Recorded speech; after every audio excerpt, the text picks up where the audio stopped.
And we're back. Today, we're playing Shadowdark RPG, and I am blessed to get to be a player and not the dungeon master. With our Blackmeer campaign, which we will be running today, we are experimenting and demonstrating how one-to-one time and other BroSR principles can be used and applied at your table. Let's quickly go around. Let's introduce everybody so we can say hello to all of these fine people. Let's start with Vic, our dungeon master. Hey everyone, I'm Vic. I've played a few games with Mike and the guys and girls here. Um, Pretty new to all of this, but I thought I'd put my hand up and try to run something today. I've run a few times for my family, but very inexperienced, but I'm willing to give it a go. Well, Shadowdark is the system to try if you want to test out DMing. I think it's a very easy, it's a fluid system, and it's also very fun. So I'm going to be playing a lawful priest, a dwarven priest named Brack Copperpot. I don't quite know much about Brack yet. I think it's going to come out in play, but I know that he's going to be a respectable young man. How about a non-respectable character? We got Fizzleboom over here. As soon as I figure out how to unmute, I'm going to give you what for. And hi, I'm Jack McCarthy. I'm famously of the John with Jack podcast, of which Mike is a veteran guest. And this evening, I'm going to be playing Fizzleboom the Apprentice, Goblin Wizard, Lawful. So he's along. So I don't get all this disreputable talk. I am a model citizen. A bit scruffy looking, perhaps, but a model citizen. Nyx Vesper. Tell us a little bit about your character, please. Hi, I'm Roxy. Today I'm going to play a lawful thief, and my character's name is Nyx Vesper. And last, we have Jaroon. Hi everybody, I'm Joe. Today I have a dwarf fighter who is of neutral alignment. All in all, a rather unpleasant fellow, but not evil though. Sure. So, since we are going to be running one-to-one time, some of these characters have been delivering and submitting downtime actions in between the sessions that we've been playing here online. Things like training new spells or failing to learn them, training their classes, because in this system we are using an alternate set of rules from first edition Dungeons and Dragons, which means that we grade our players based upon their adherence to their class and their alignment.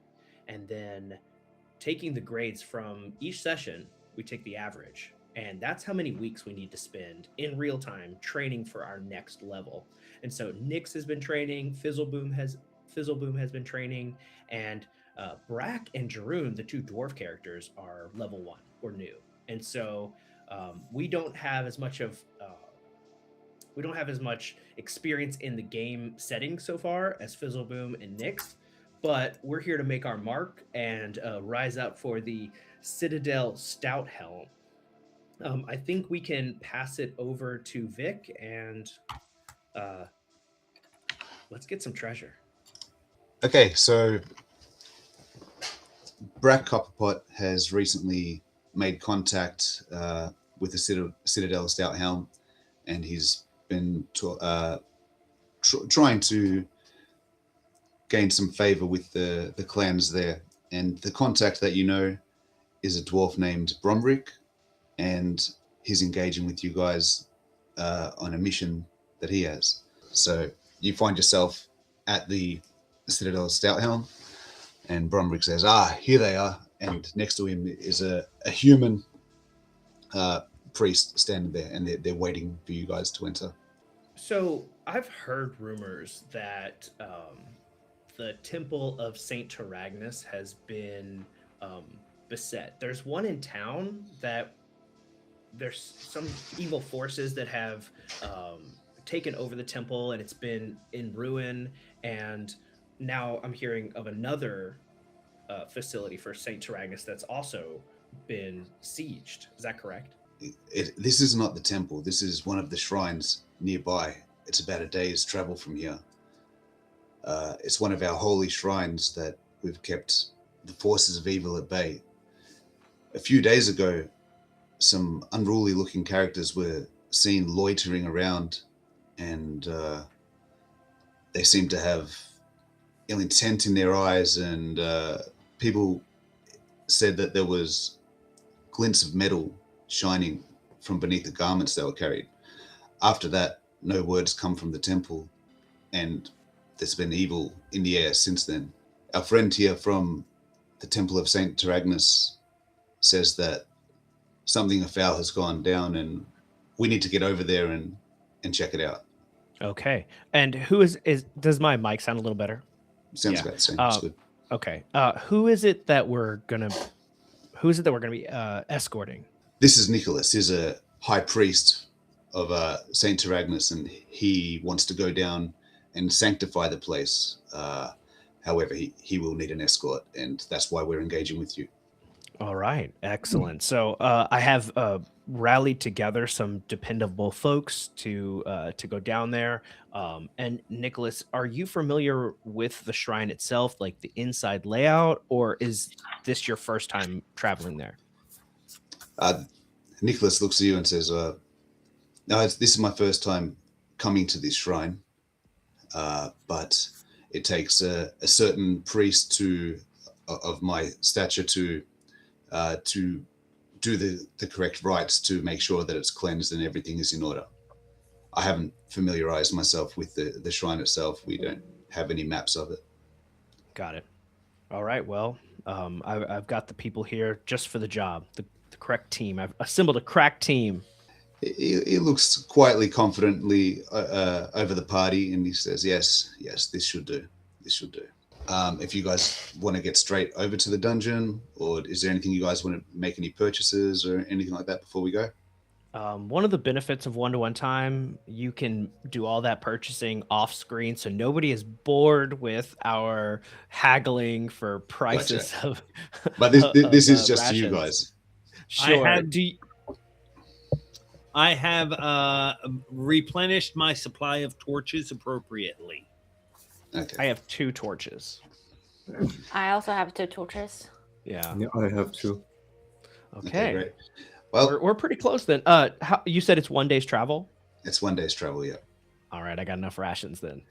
All right, so you find yourself outside the shrine of Saint Taragnus, and where there would normally be 2 guards posted up at the doorway, all you see is a pool of dried blood on the floor, and signs of some sort of combat or fighting outside, a struggle. And it's eerily quiet, and where the sconces where fires would be normally burning in the stairwell down, they're out. It's just complete darkness. I will volunteer to hold the torch, if that works for everybody. What will our marching order be? I'm a fighter. I can go up front. If Fizzleboom has the torch, I can see, so I can do that. I think I should be. I can be in the front rank, but I'm wearing leather armor. I'm not really like. I have a shield to keep me a little bit extra safe, but I'm not like the most stacked guy. I am a support character. I'm here to help everybody else achieve our goal of purifying this shrine, and also helping out my dwarven buddies. And so I am really good with buffing you guys up, and I should probably not be in the front. Maybe second rank. So is it like 2 people, or it's only 1 line? 2 by 2? Yeah, that's 2 a by good question. We can do 2 by 2. Yeah, if it's not a narrow corridor, that might make sense. Well, Well, the then corridors who's are going to be in the front? Who will it be? Zaroon and me, and then Brack and Nix will be backing us up. Yeah, we could do that. I mean, I have a shield, and I can, help try to keep you out of Please close keep me combat. alive. I don't mind being in the front, but please keep me alive. So Bear in mind, yeah, guys, how about where this? would you like Nicholas to be in the marching order? Nicholas is the priest that you guys are escorting. Okay, how about this? Nicholas, In the middle. you have healing. Up front. You're a priest. You have healing. Yes, I have some healing. I'm more familiar with the arts and the rites, but everyone in Saint Agnes Sure. knows some sort of healing magic. Okay, I will be in the front if that's the case, because then if I do go down, you can help me get back up. And I also need to be close enough to Jaroon to like bless his weapon with holy magic. And so yeah, I'll be in the front then. So we'll have Jaroon and Brack in the front. And then we'll have in the second line we'll have Nicholas. And who wants to be next to him in the second line? Okay, Nix. I can. Nix and Nix. And then Fizz is in the back. Okay, so you do that. You you I'm in the get back? yourselves. Okay, I got it. And So- I am using the plus or minus d6 on the clock. I like that. Just I so like you know. that. So it'll be a little bit of a mystery when it goes off. All right. So Fizzle, when you cast your spells, will it affect the people standing in front of you? Is it like a spray that just like burns everybody, or?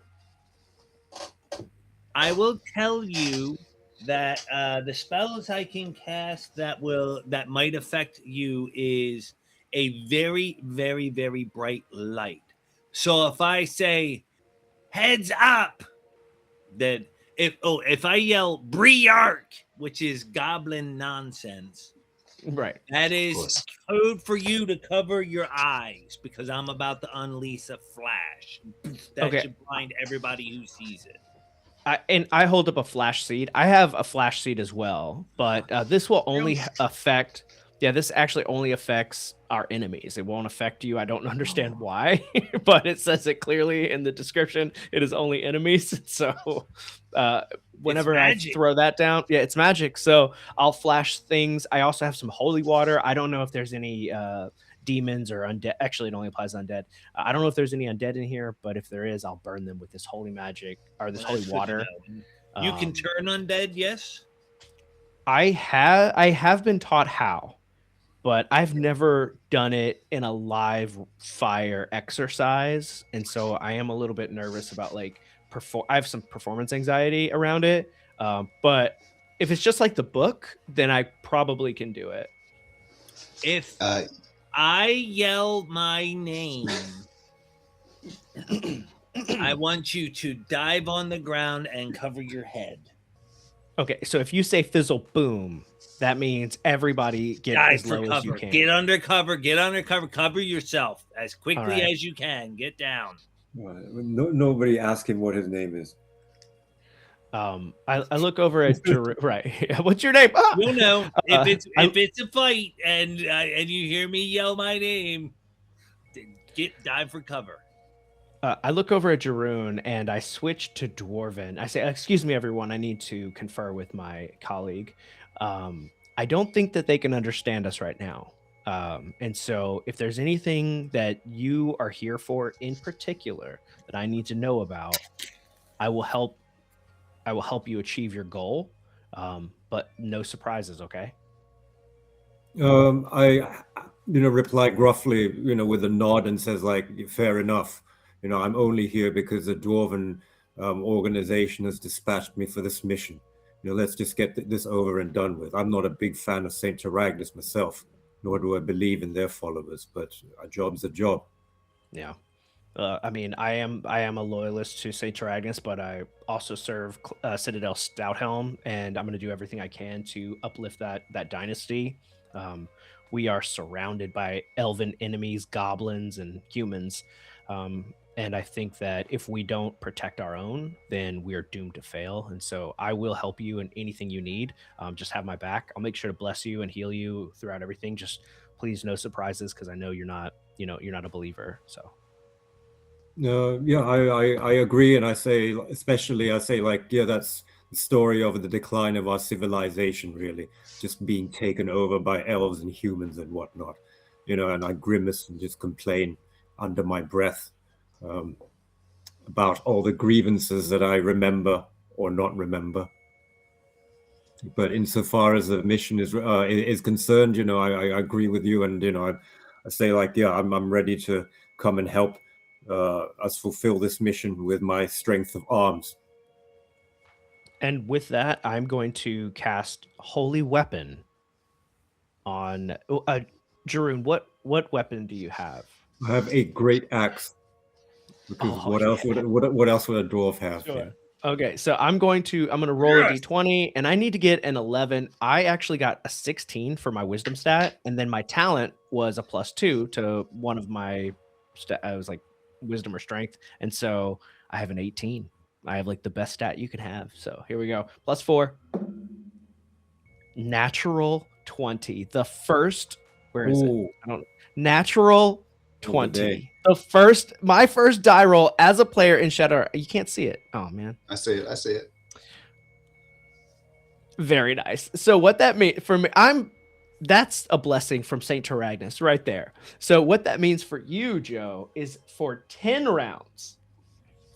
Oh, actually, I can change the numerical effect. And it could be either the +1 to a +2, or it can be for 10 rounds. I'm going to go with 10 rounds because it's even better.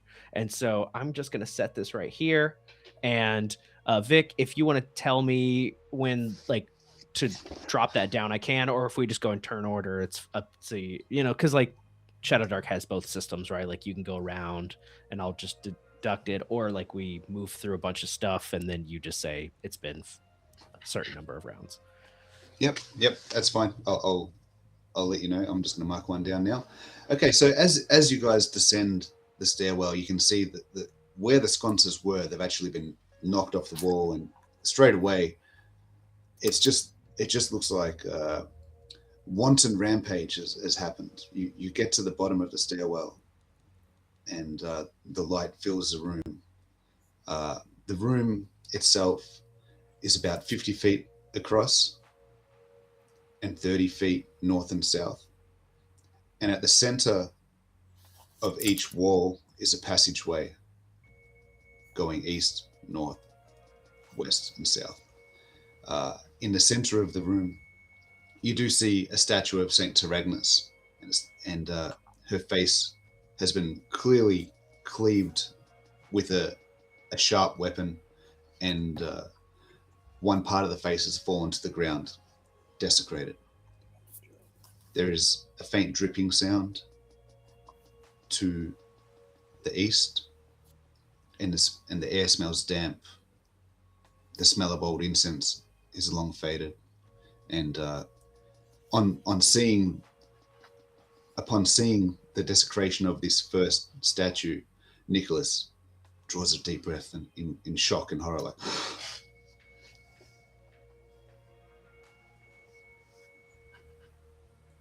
I agree. I think we need to let our thief lead the way here.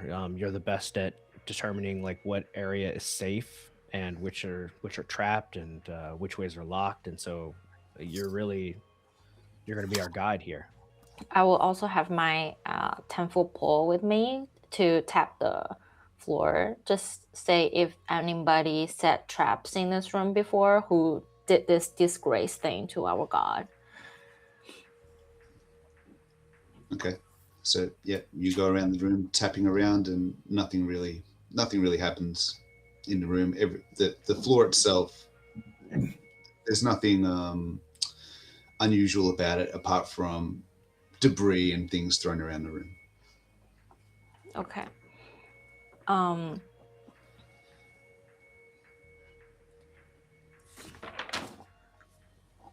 I can try the door on So there's north. There's no doorways that you see in any direction except for the east. About 40 or 50 feet down the hallway, the light sort of you can just see the outline of a doorway to the east, but the rest of them are passages. Actually, to the north, you see that the passage goes up around 20 feet and then turns to the right. And obviously, it's out of sight at that point. Okay. If you're looking south, it also goes down 20 feet, and it would be looking at it, it would be a turn to the left. But for mapping purposes, it's both to the east. I'll just say east. I won't say left and right. Mm. So So both north and south go down, up and down 20 feet, and then go to the east. And to the west, it's just a passageway that goes forward about 40 feet. Do you guys agree? We check the north way first. About the 20, like let's go over there 20 feet, see what's up there. All right. Yeah. Is visible with the torchlight now? I'm sorry. Yes, I have the torch up and I have that marked off. I am going to stay as close to you as you need me to be, so you Thank can you. see. I'll stay right up on top of you. Thank you. So Okay. I will, with my 10-foot pole, and tap the way when we go there with the visible torchlight. Great. So you go north, and the pathway turns to the right, and then it's a dead end. There's just a sconce there, not a sconce, sorry, a large incense burner against the wall that's been knocked over, and the path terminates there. It looks like it was roughly there's candles and what do you call them? Like a relief in the wall where incense and candles are stashed, but that's where the path ends. Is it a good idea that if we collect some candles here, just in the future, if we don't have enough torch? I mean, if you have room in your bag to carry it, you can. Yeah, I do you have can grab some. two more slots. So how many candles are here? So there's 4 bundles. They're quite thin, the candles, but they're in bundles of say 10. So individually they would only provide a very small light, but these are generally used for prayer, and people take a candle and light them. But if you were to light them on their own, there is 4 there, and that would provide a smaller light than a torch, but still some light. You can take a handful of candles and burn them all at the same time. Put a cloth around your hand to catch the wax. It'll be about as bright as a torch. Yeah, Also, I feel like Nick's. I'm thinking like there's something wrong with this. Why would they build this huge corridor here just to like not just to have like a nook? They could just bring a box down, right? So like, why would they need to like build out this entire tunnel here? I'm thinking There's a secret door. I'm thinking there's something hidden here, and like I'm not like my structural awareness as a dwarf is pretty solid, but like my ability to find those kind of things is very limited. And I mean, that's why we brought you. That's why I hired you. So. Okay. So if I want to find hidden doors or hidden things, can I get to roll my first die for our session? So I think in Shadowdark, it's just if a thief goes to do something, they just do it, isn't? If I remember correctly. Well, there's a couple different ways. Any character who attempts to do something that they should normally be able to do, they can just succeed. If there is a chance at like meaningful failure, then you can have them roll. So, like, for instance, I have a respectable intelligence. I could say, I'm going to search for traps alongside with Roxy. We both roll intelligence, but because she's the thief, she gets to roll it with advantage. Got you. Or you can just say, you find the trap, right? Like, both ways. That's both also ways work. DMV, Right. if you just want to say that we find it between the two of us. But I will say, I'll do that. I will search for traps alongside of her with my keen intellect. Okay, so the end wall itself is just it's mostly bricks, and where the other ones seem to be smooth stone. So what exactly are you doing when you get to this end wall? Oh, well, the first thing I'm doing is crouching down with the light and examining the floor as closely as I can. I'm looking for footprints, dust, signs of disturbance, and I'm looking for creases, like how much space is between any stones. So as you're looking down, all you do see is debris on the ground, but you do notice the smoke from your torch seems to be going down and somehow going beneath the bricks on the bottom.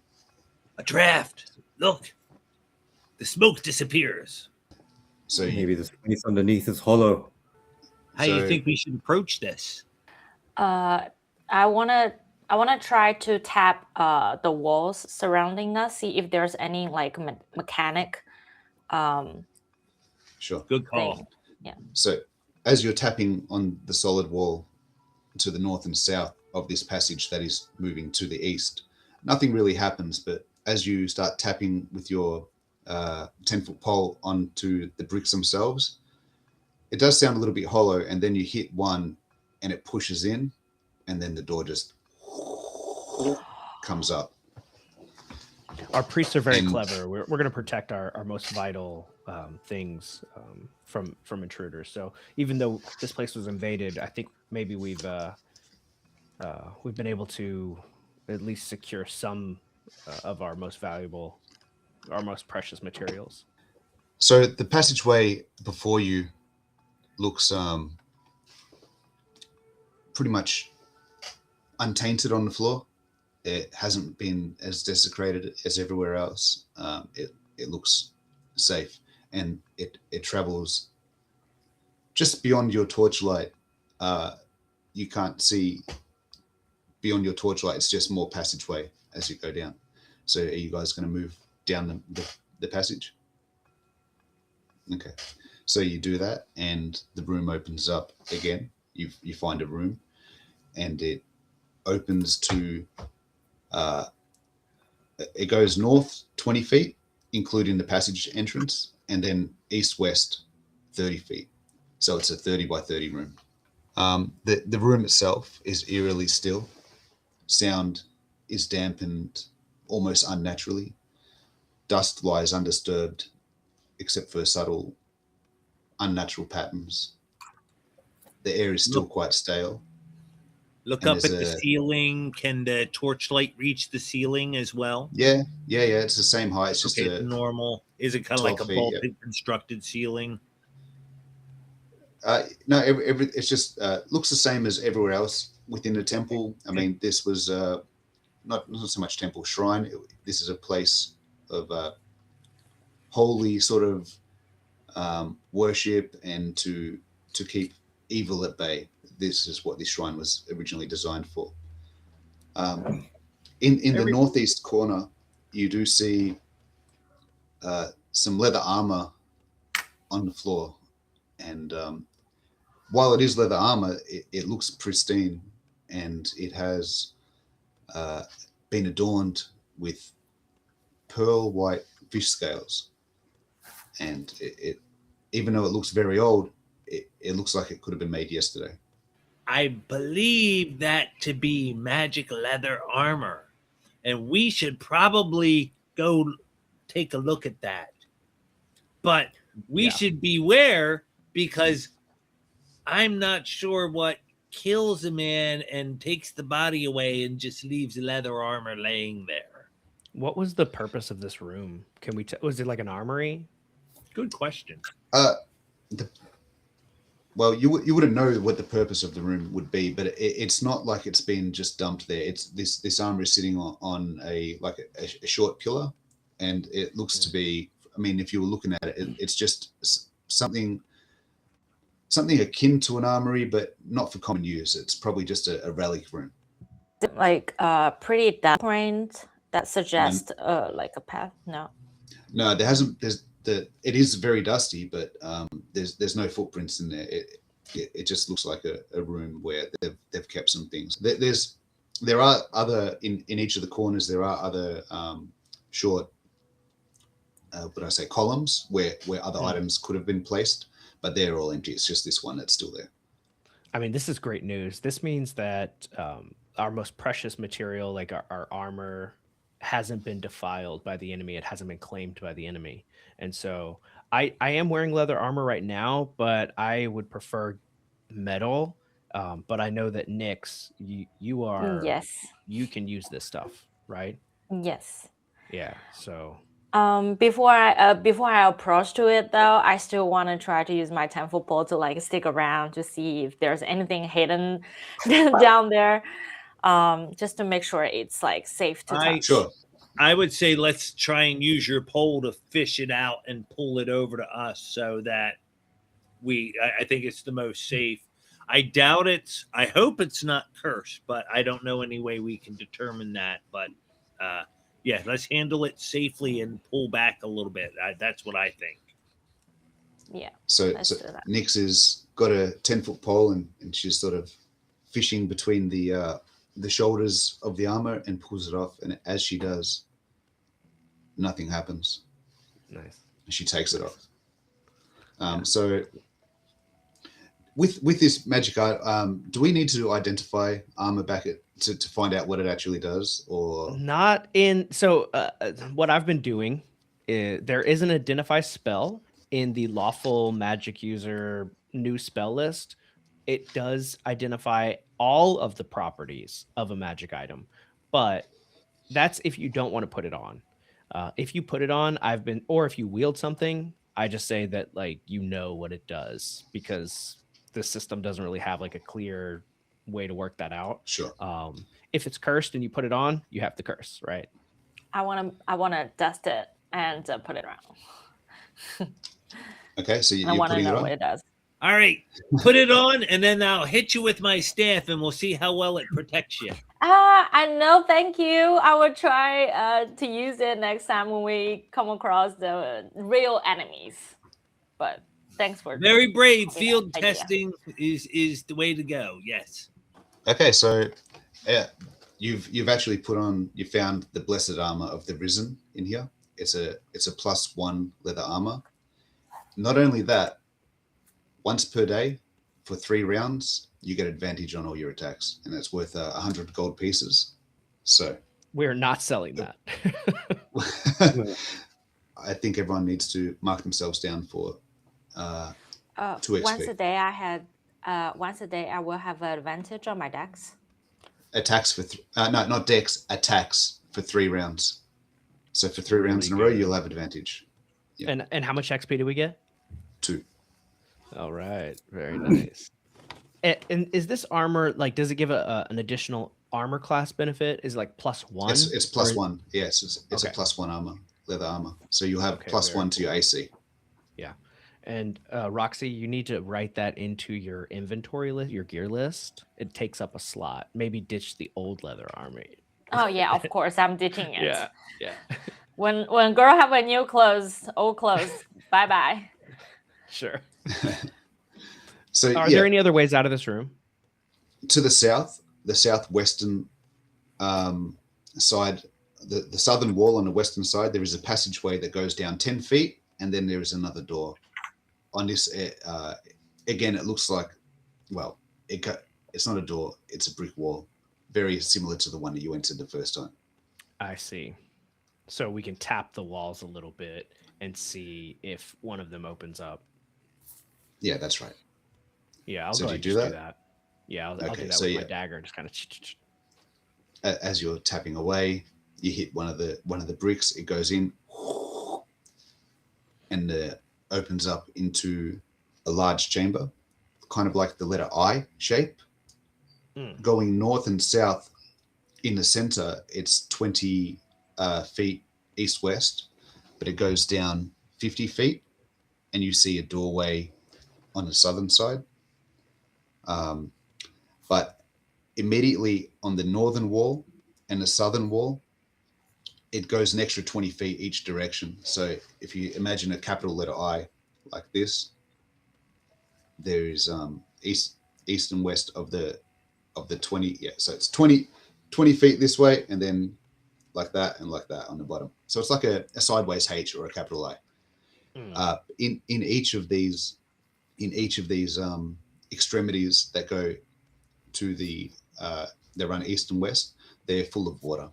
It's just shallow. It's almost like it goes down an extra maybe 5, not even 5 feet, 4 foot, and they're like that, and they've actually filled up with water.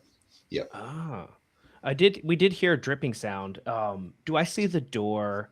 Like if I'm using my mental map, there was a door in that first room that headed east. Do I see that door in this room that would kind of like, because my map, yeah, you do. Like they're kind of butted up against each other. Yeah, you do. You see a sturdy wooden door there. Is it in the so that's is it in the to your long west. part? Yeah, is it in the No, long no, part of the eye? it's in the stem. No, not the stem. The top part of the eye. So if it's like this, Got it. like this, and like this, it would be part of the top part. Got it.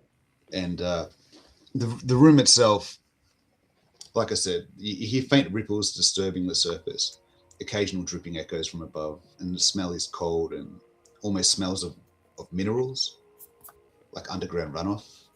The water doesn't look like it's naturally there, because even in the center of the room, the passageway that goes north to south, that's all wet too, and there is a bit of dripping from the soffit, the roof. It's not super tall in there, but it does sort of arch in the middle like that, and there's water dripping from the middle. Seems a bit when unnatural. you say the waterway, when you say the waterways in the room, is that like a canal, or what do you mean? No, like, so the central corridor goes straight, and it's like a walkway, but in these side bits, it sort of slope down ever so slightly. For what purpose they were, it's just those sides are like that. But they're not canals; they terminate at a wall. Yeah, so the ground is just sloped. Just ever so slightly, and water has pooled into each one of those. Nix. So there would be 4, including the one that would be the passageway to the west. Nix, in the 4 corners here, can you take your 10-foot pole and just see what's in the water? Make sure like there's not like something down there that we need to grab, or something waiting for us down there, like submerged. So where would you start? Because you guys are just coming in from the north. You've just walked into this room. Apart from the one towards the doorway, where water seems to go under the door a little bit, you would have one to your east, and then there'd be an east and west one down on the bottom side. And there's also a doorway that continues south. So from what I understand is like a little bit of water that's ready in front of us right now. Like if we just walk in the door. It's in the corners of the room. Oh, the corners? Oh, okay. Yeah, which corners do you want to check?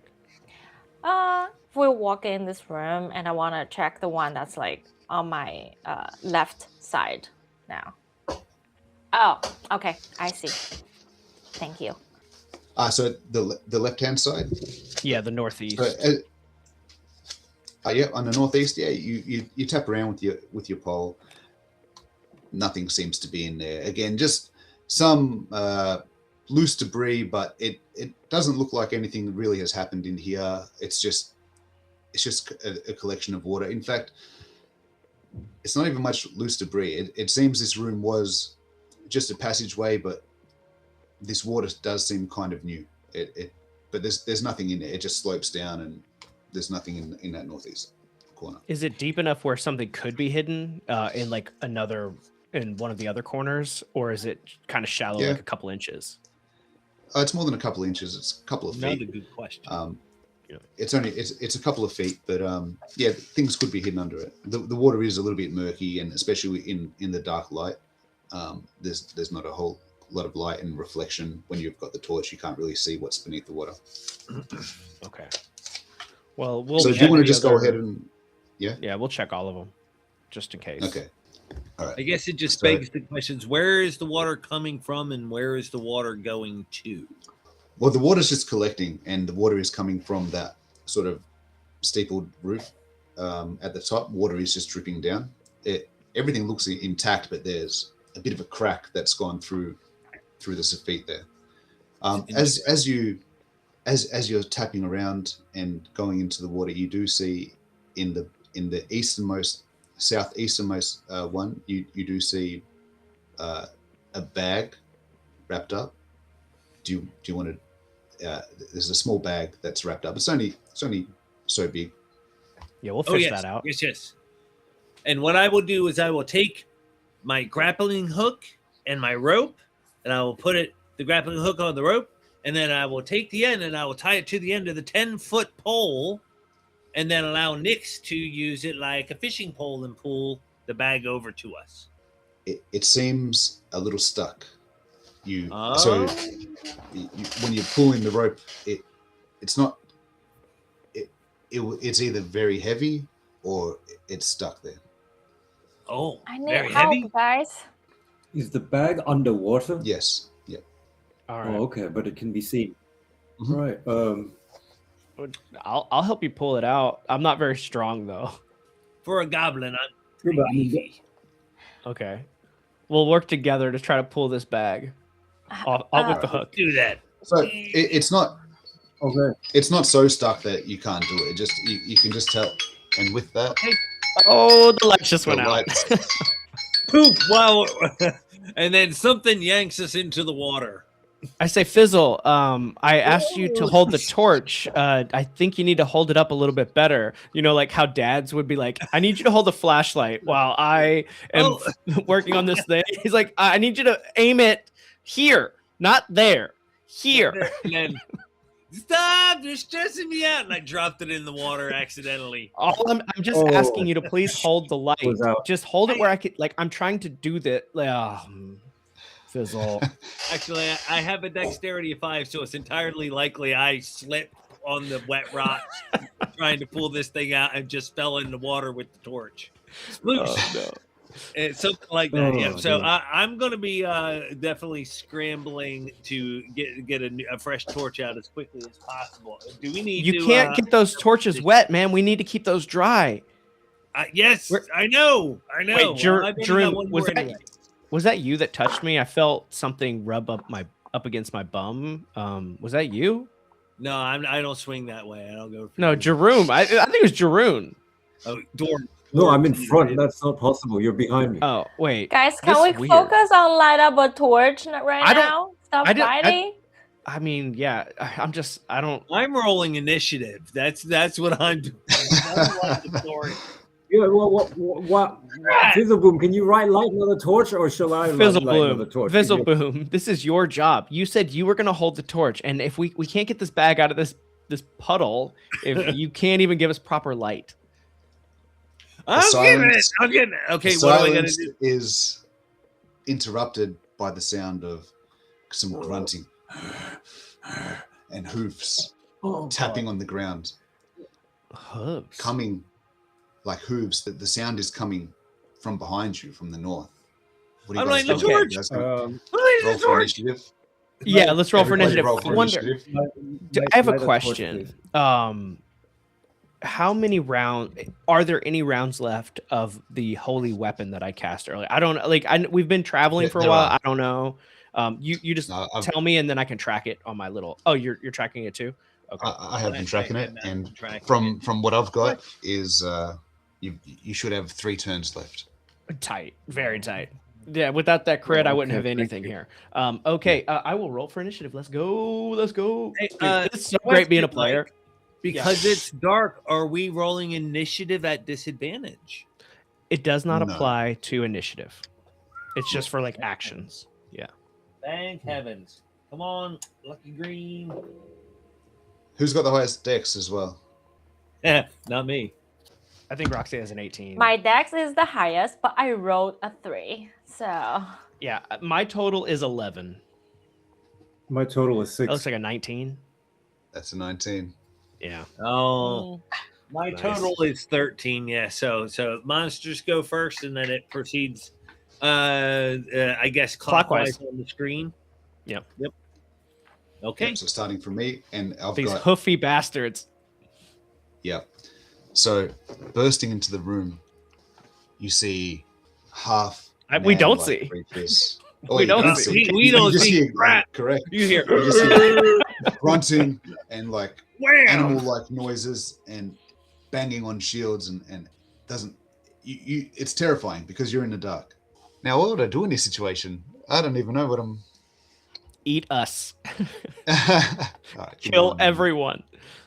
So our marching orders right now, Brack and Jeroen are kind of in the back, and Fizzlebloom and Nyx are closest to that corner where they were digging around in the puddle. But yeah, like the 2 of them are together, and then the 2 of Jeroen and I are together. I'm holding the pole in the backside, and then the 2 of them are kind of fishing in the front. All 3 of us were working together, and I guess Jeroen was just kind of covering the rear. So, where is our priest? oh yeah, and Oh, the priest is he'd be in the middle. somewhere. Okay, Somewhere in the middle. the priest is around us. He's Or- just or the off priest on the is the side, monster. like sitting on a rock, fanning himself. Yeah, I actually tell Nicholas, can you stop huffing and puffing like that? It's really weird, man. Especially in the dark, I don't feel comfortable. And I think he touched my butt. He's a priest after all. Right. What do you think the spell Mage Hand? This is a different world. Just checking one thing. So yeah, they make a move towards you guys. So who's at the back again? Who do we have right at the back? Brack and Jeroen are in the back because we're technically the front, but they've swung around to the corner. The other two have Fizzleboom and Nyx to like fish in the pool, and I'm still standing next to my partner, my dwarf, my shield brother. Okay, we're gonna have some attacks coming out With advantage. with advantage. Well, I'm hiding like with my shield like this because I can't see anything. Sure. And I'm just gonna get one more die. Stop it with the dice, okay? You need one. That's it. You don't need more than that. Well, this is so I can separate who's attacking who. Vic, why don't you have your guns out today, bro? This dude is like jacked up. He's over here covering up. Like he's got like 7 layers. He lives in Australia. Bro's like sweating under all that. There he is. We're pretty lawful today. We have- Everybody's like wearing dark colors, black. Okay. All right. So I've got two targets at the back that they can reach in his first round. 1 to 3s are going to be on Brack, and 4 to 6s are going to Jeroen. So I'm just going to. Okay, so we got 2 attacks going towards Brack, and 3 are going to Jeroen. So I'm going to start rolling these out. What's your AC? I'm going to start with you, Brack. I have an AC 15, and you have AC advantage 15. on your attack rolls. First attack. Even in the dark, the way you're moving, I guess, in fear, you're moving around too much, and you hear what would sound like a something poke past your head, but nothing happens on the first one. Yeah. As you move to the side, you do actually feel something poke you right into the chest. Nicholas, I said I'm not comfortable with this behavior. Oh, that was good. And you take 5 points of damage. You don't hear. Oh, I say, Nicholas, I'm not comfortable with that. Ah! And then you hear a thump as Brack hits the ground, unconscious, dying. Okay. Oh no! On my turn. Oh, On my no. turn. You have more attacks. Go ahead. Good job, Brack. Yep, It sounds yep. like you really got him good. What's your AC, Jeroen?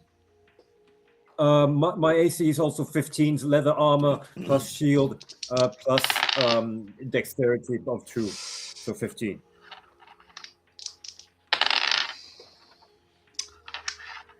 One attack does hit you with a natural 20. Well, not really a natural because it was at advantage. So do crits go both ways with the exploding dice? Yeah. Yeah, double damage, everything. Yeah, if players get it, DM gets it. Man, this thing has a lot of attacks, man. Is it like an octopus? There's 3 of them. Jeroen, Yeah. in the dark, even though you've got the shield up, you feel you're kind of looking over the top, and right through the forehead, you get hit by something very sharp and hard, and you're taking 8 points of damage. 8 points of damage. Well, you know, I had 7 points of damage. Now I'm down as well. It just goes around. I get 1 shot. What is going on? 1 shot. You got crit. There's not much I can do about it. That's what happens. Okay. So Boy, is it my you turn? guys are really getting them. Way to go, guys. Yeah, we're thump thump thump. Is it my turn, Vic? Yes, it is. Yep. Okay, so how about this? I was going to bring this up the next session that I run, but I think it'll be more fun and nobody knows what's going on if you roll my death timer. Okay. And that's how many rounds I have. So I do have a it's plus your constitution. con. Yeah. Well, plus is a strong word. I have a -2 to my con. And so minimum of 1 turn, but it could be like it could be 2 or 3, right? No, not with a -2. Could be. It's gonna be 1 or 2. No, It I mean, might be one of the other too. guys light a There's- torch. They there's can a- still come help us. Okay, and that is my turn. I actually don't roll a d20 until my first death timer Of course. tick or whatever. So that's my turn. Okay. Fizzleboom, what are you doing? I can't sleep. It's a At disadvantage, disadvantage. but I've got a You better don't light chance a of doing torch? that than doing a torch. Come on, baby. Come on. He's got a staff of power here to keep us all safe. 12, even with disadvantage. Yes. If one of them was a 20. The grunting goes from to and you just hear kudum, kudum, kudum, kudum, following the first 2 slumpings that you hear to the ground. So suddenly the room is very quiet again, apart from the sound of snoring. Good. That's I'm also that asleep affects right now. level 2 monsters in a No. near.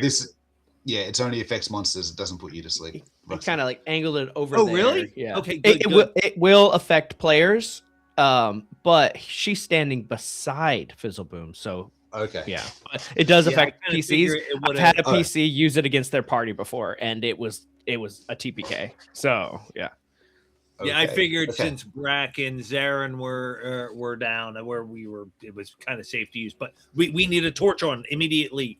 Nix, get a torch on. Yes, that's what I'm gonna do because I don't know why this room is suddenly so quiet. And I'm gonna try to light up a torch. Do I need to roll for anything? yeah. You roll 2d20, take the worst number, but you get to add your dexterity bonus. So And I have an advantage on dexterity. So that just So that would just just a become cancel. It would cancel out. Just be a flat roll because Flat roll. disadvantage and advantage. it's a 2.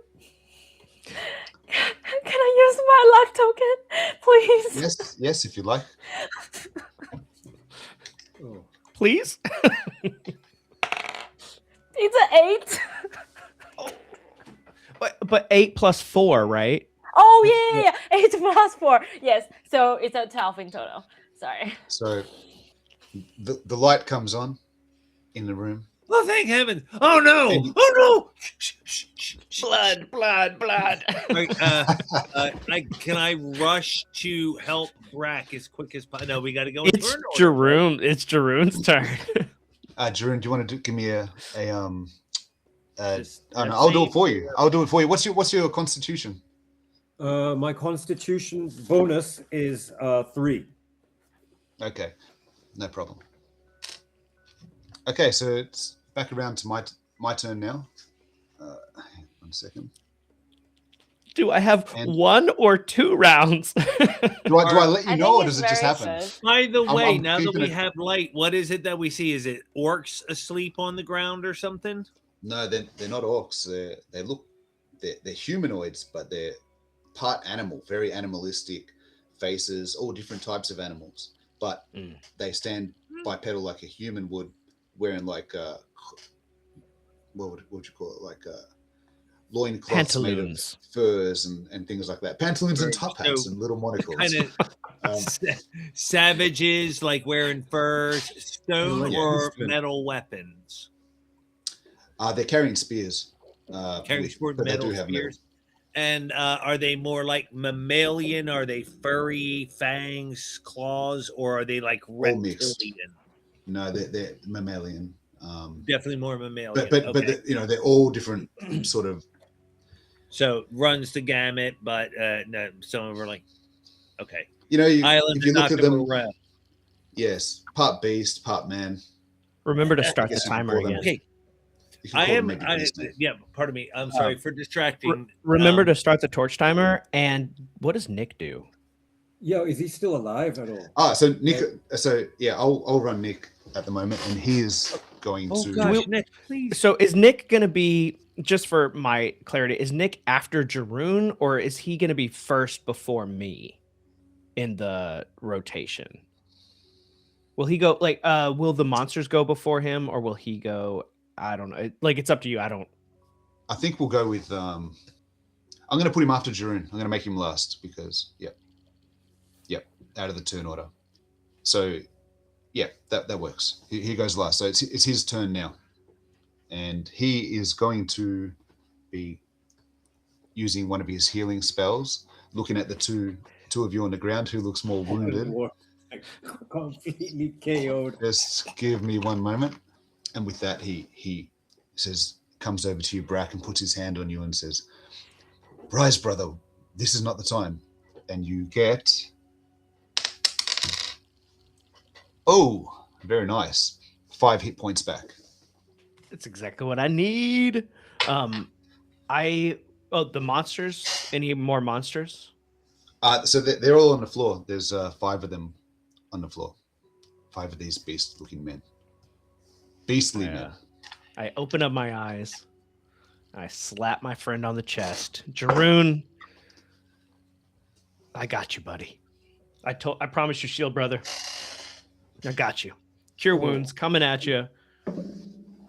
808 plus 4 is a success, and so I will heal you for a total of 4 hit points.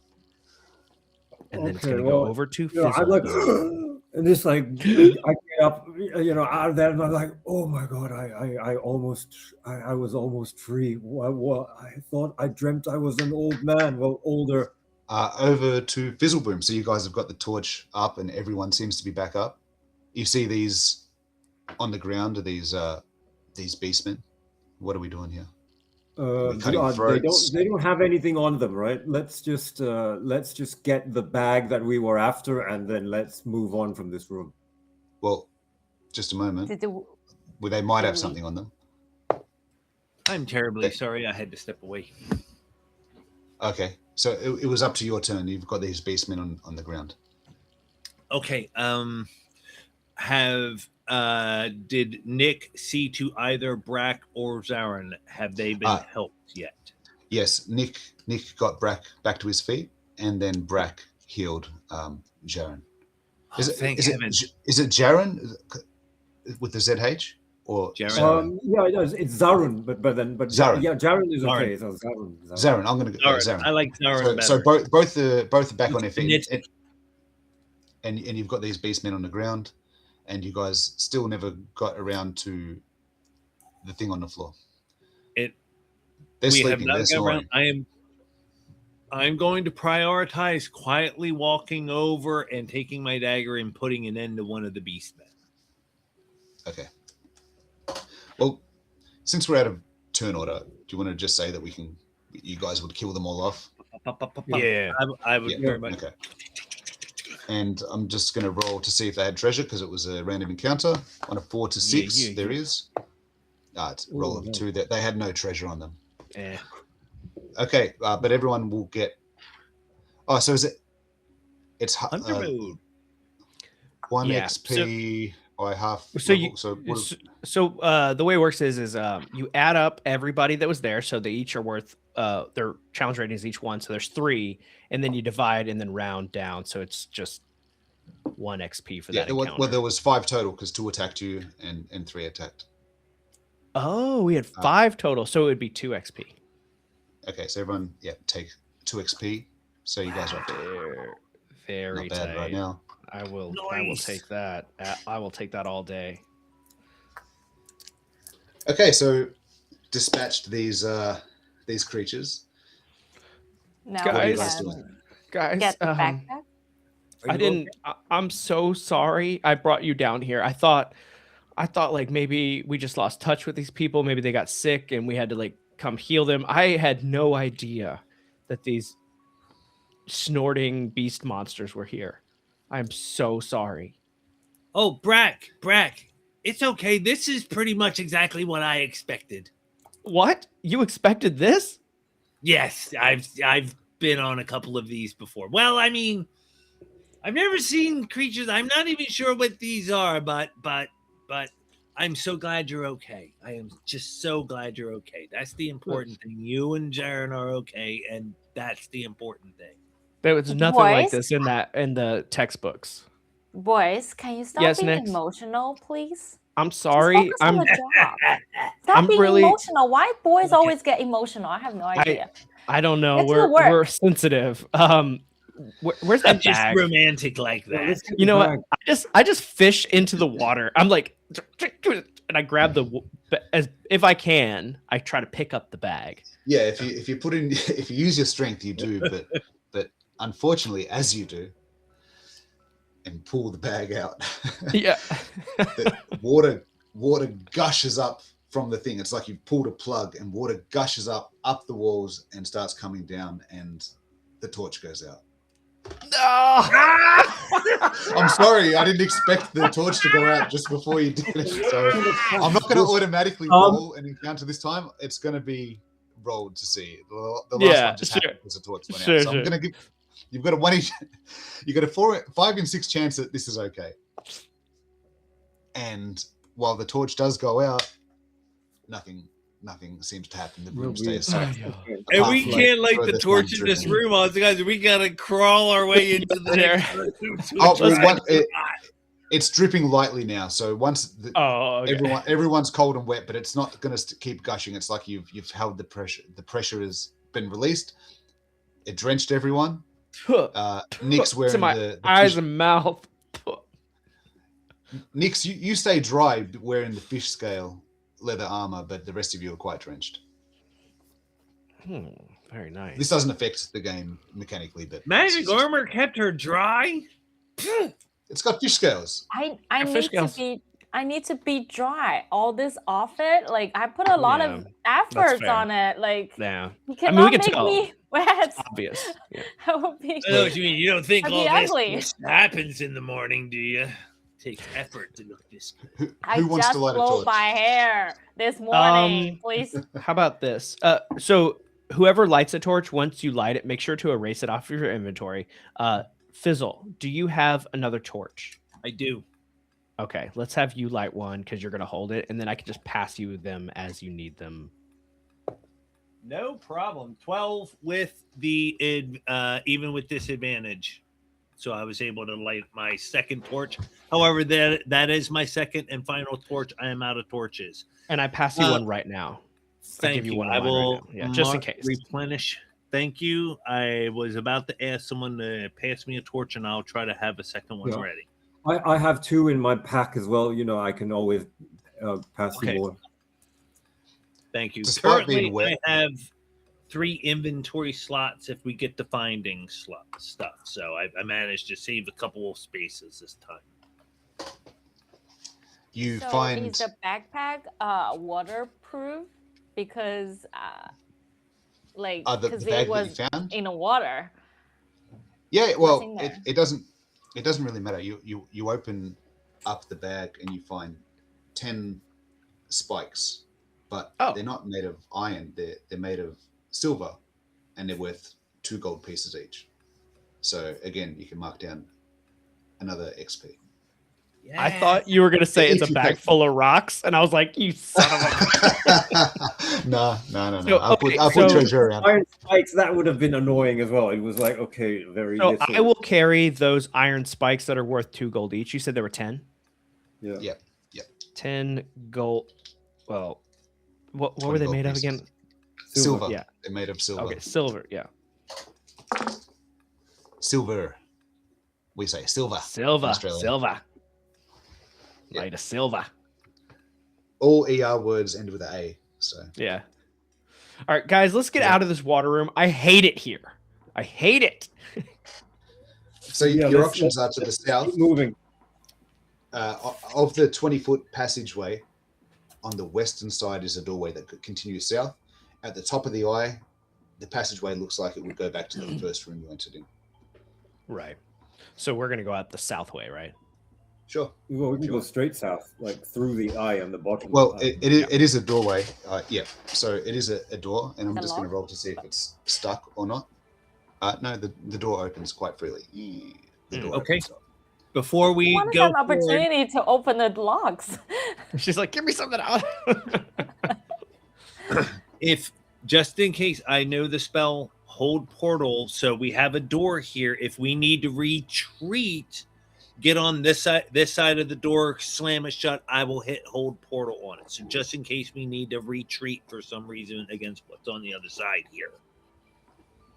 I Sure. have a question. So since this door is open, like, so Mhm. it was shut, but like there's no lock on it, so we No. can just open the door. So is there any like print on the door handle that like somebody could just went past this room just now or like in the past?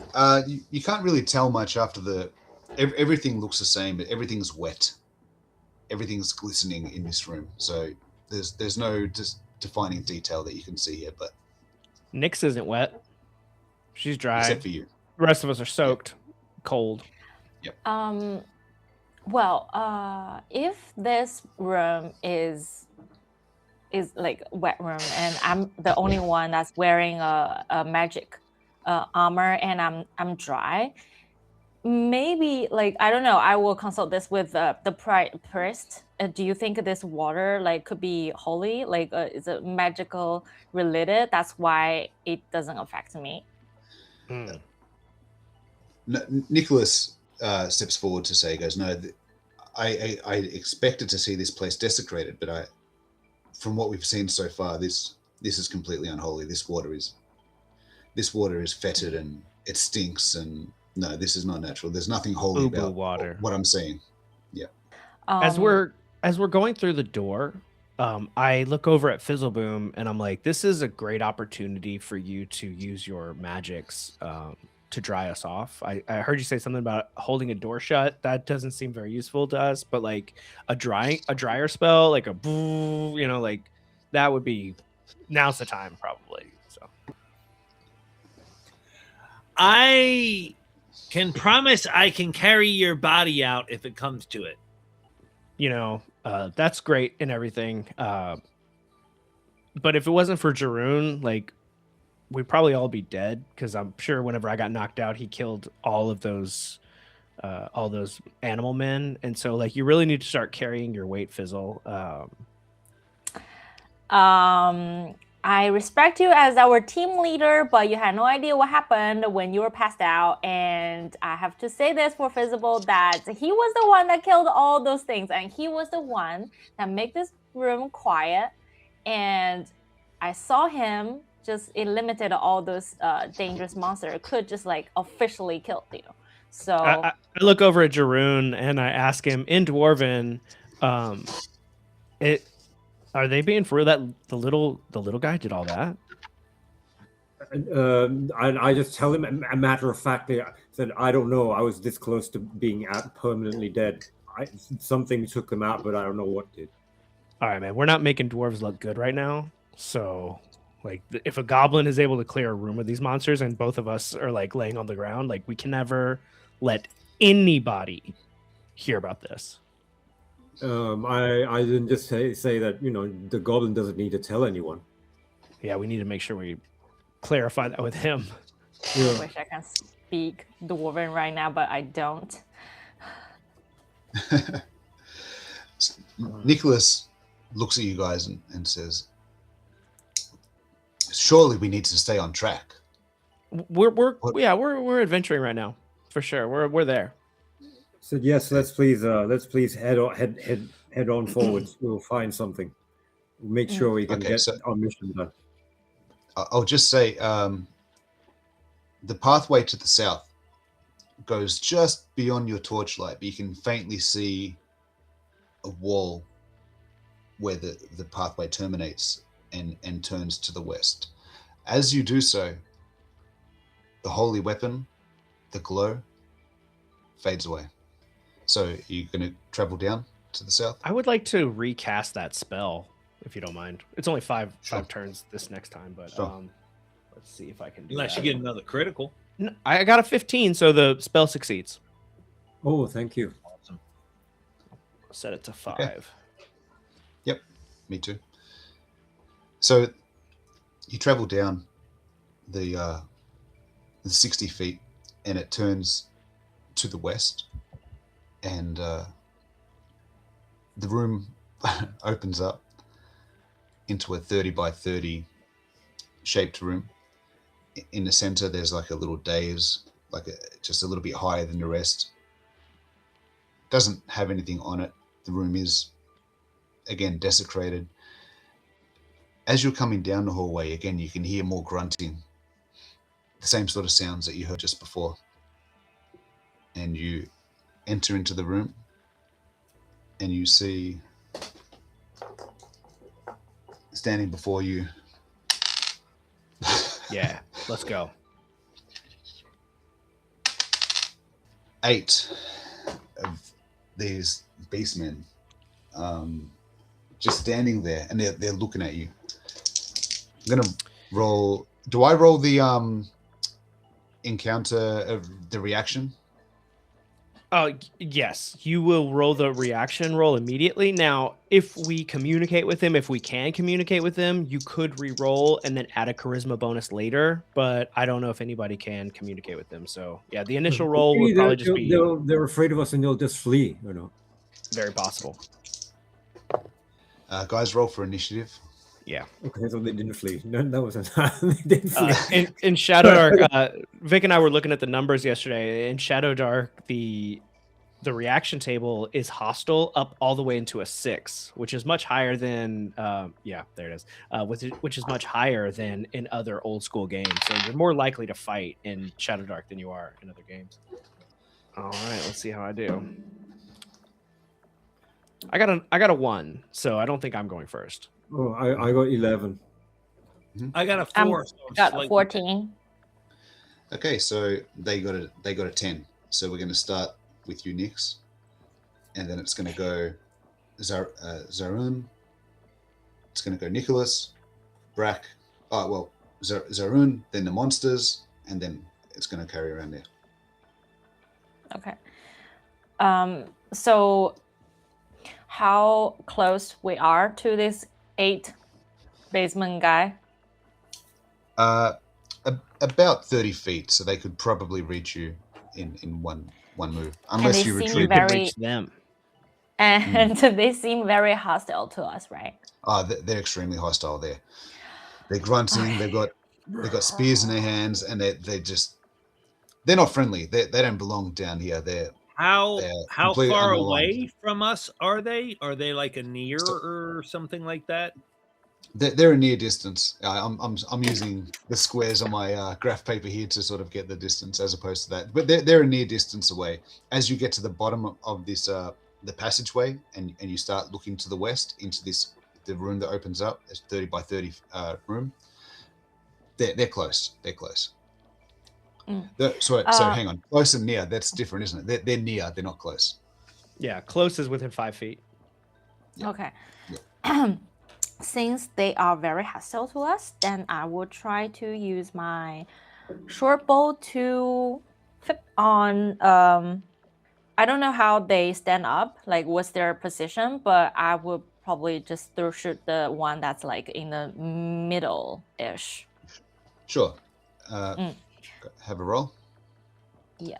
And I have a advantage on my dexterity, so I will roll. That's only on thief checks, Roxy. That's not on everything with dexterity. It's only on thief skills, like my armor. picking locks.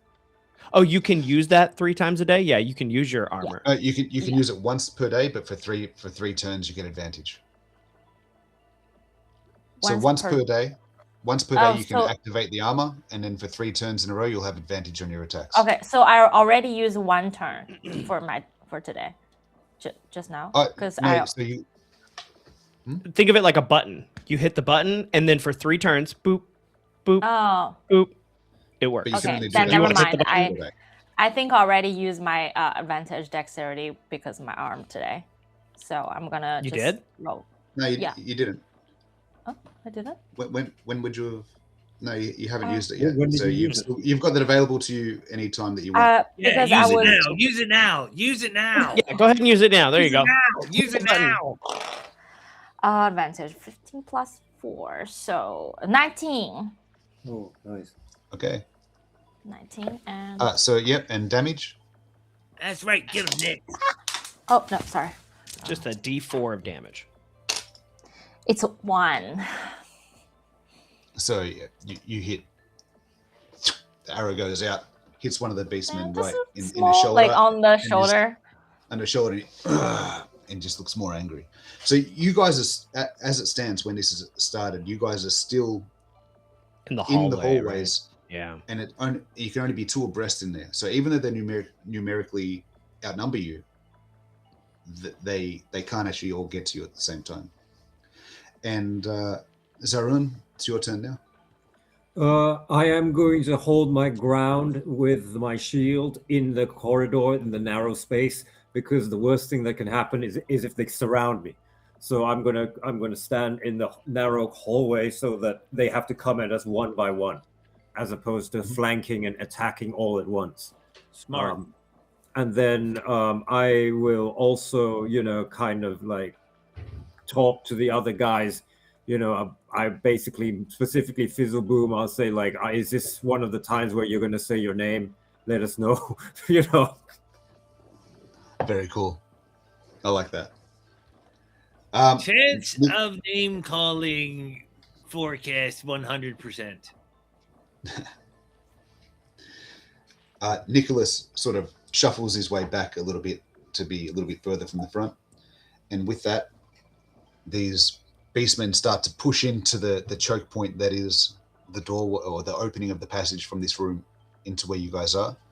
And there's only 2 there. And Brack, you're side by side with the Zarun, aren't you?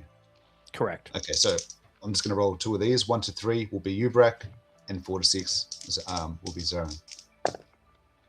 So there's an attack going out to each of you, and I believe it was a 16 and a 15 respectively for ACs. Yep. So yellow will be for you, and orange will be for Zarun. And both hit. Yeah. I wish I could roll like that last game against that orc. 4 points of damage to you, Zarun, and 5 Zarun to dies you. again. And 5 points of I damage go to you, down Brack. again, man. Okay.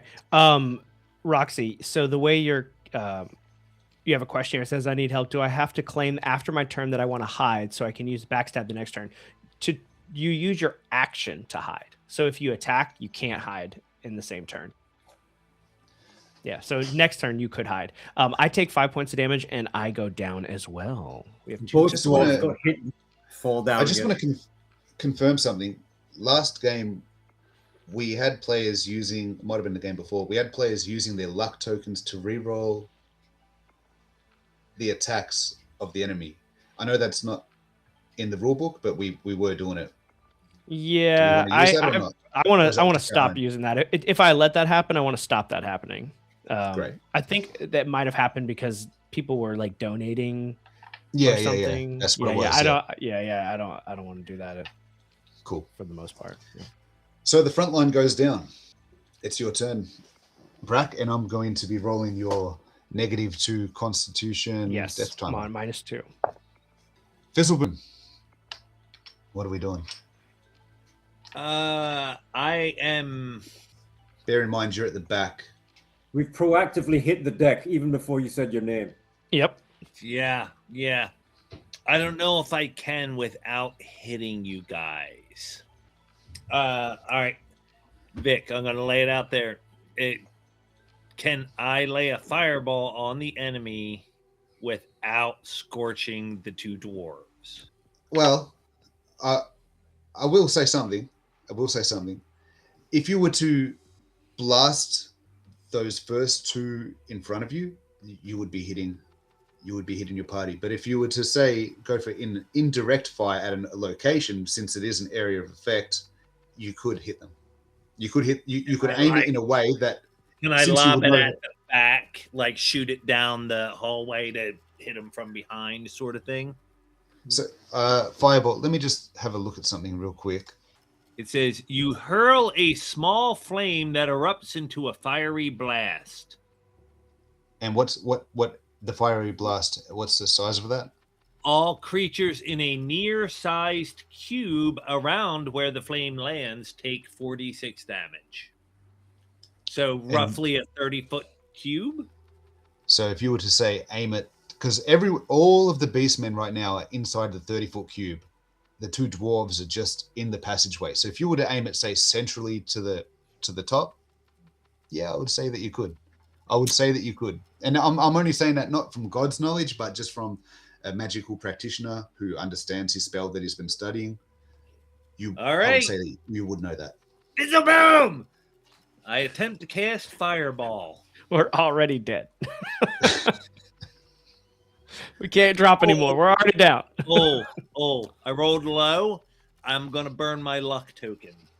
Yes, 13 plus 3 is 16. I have succeeded.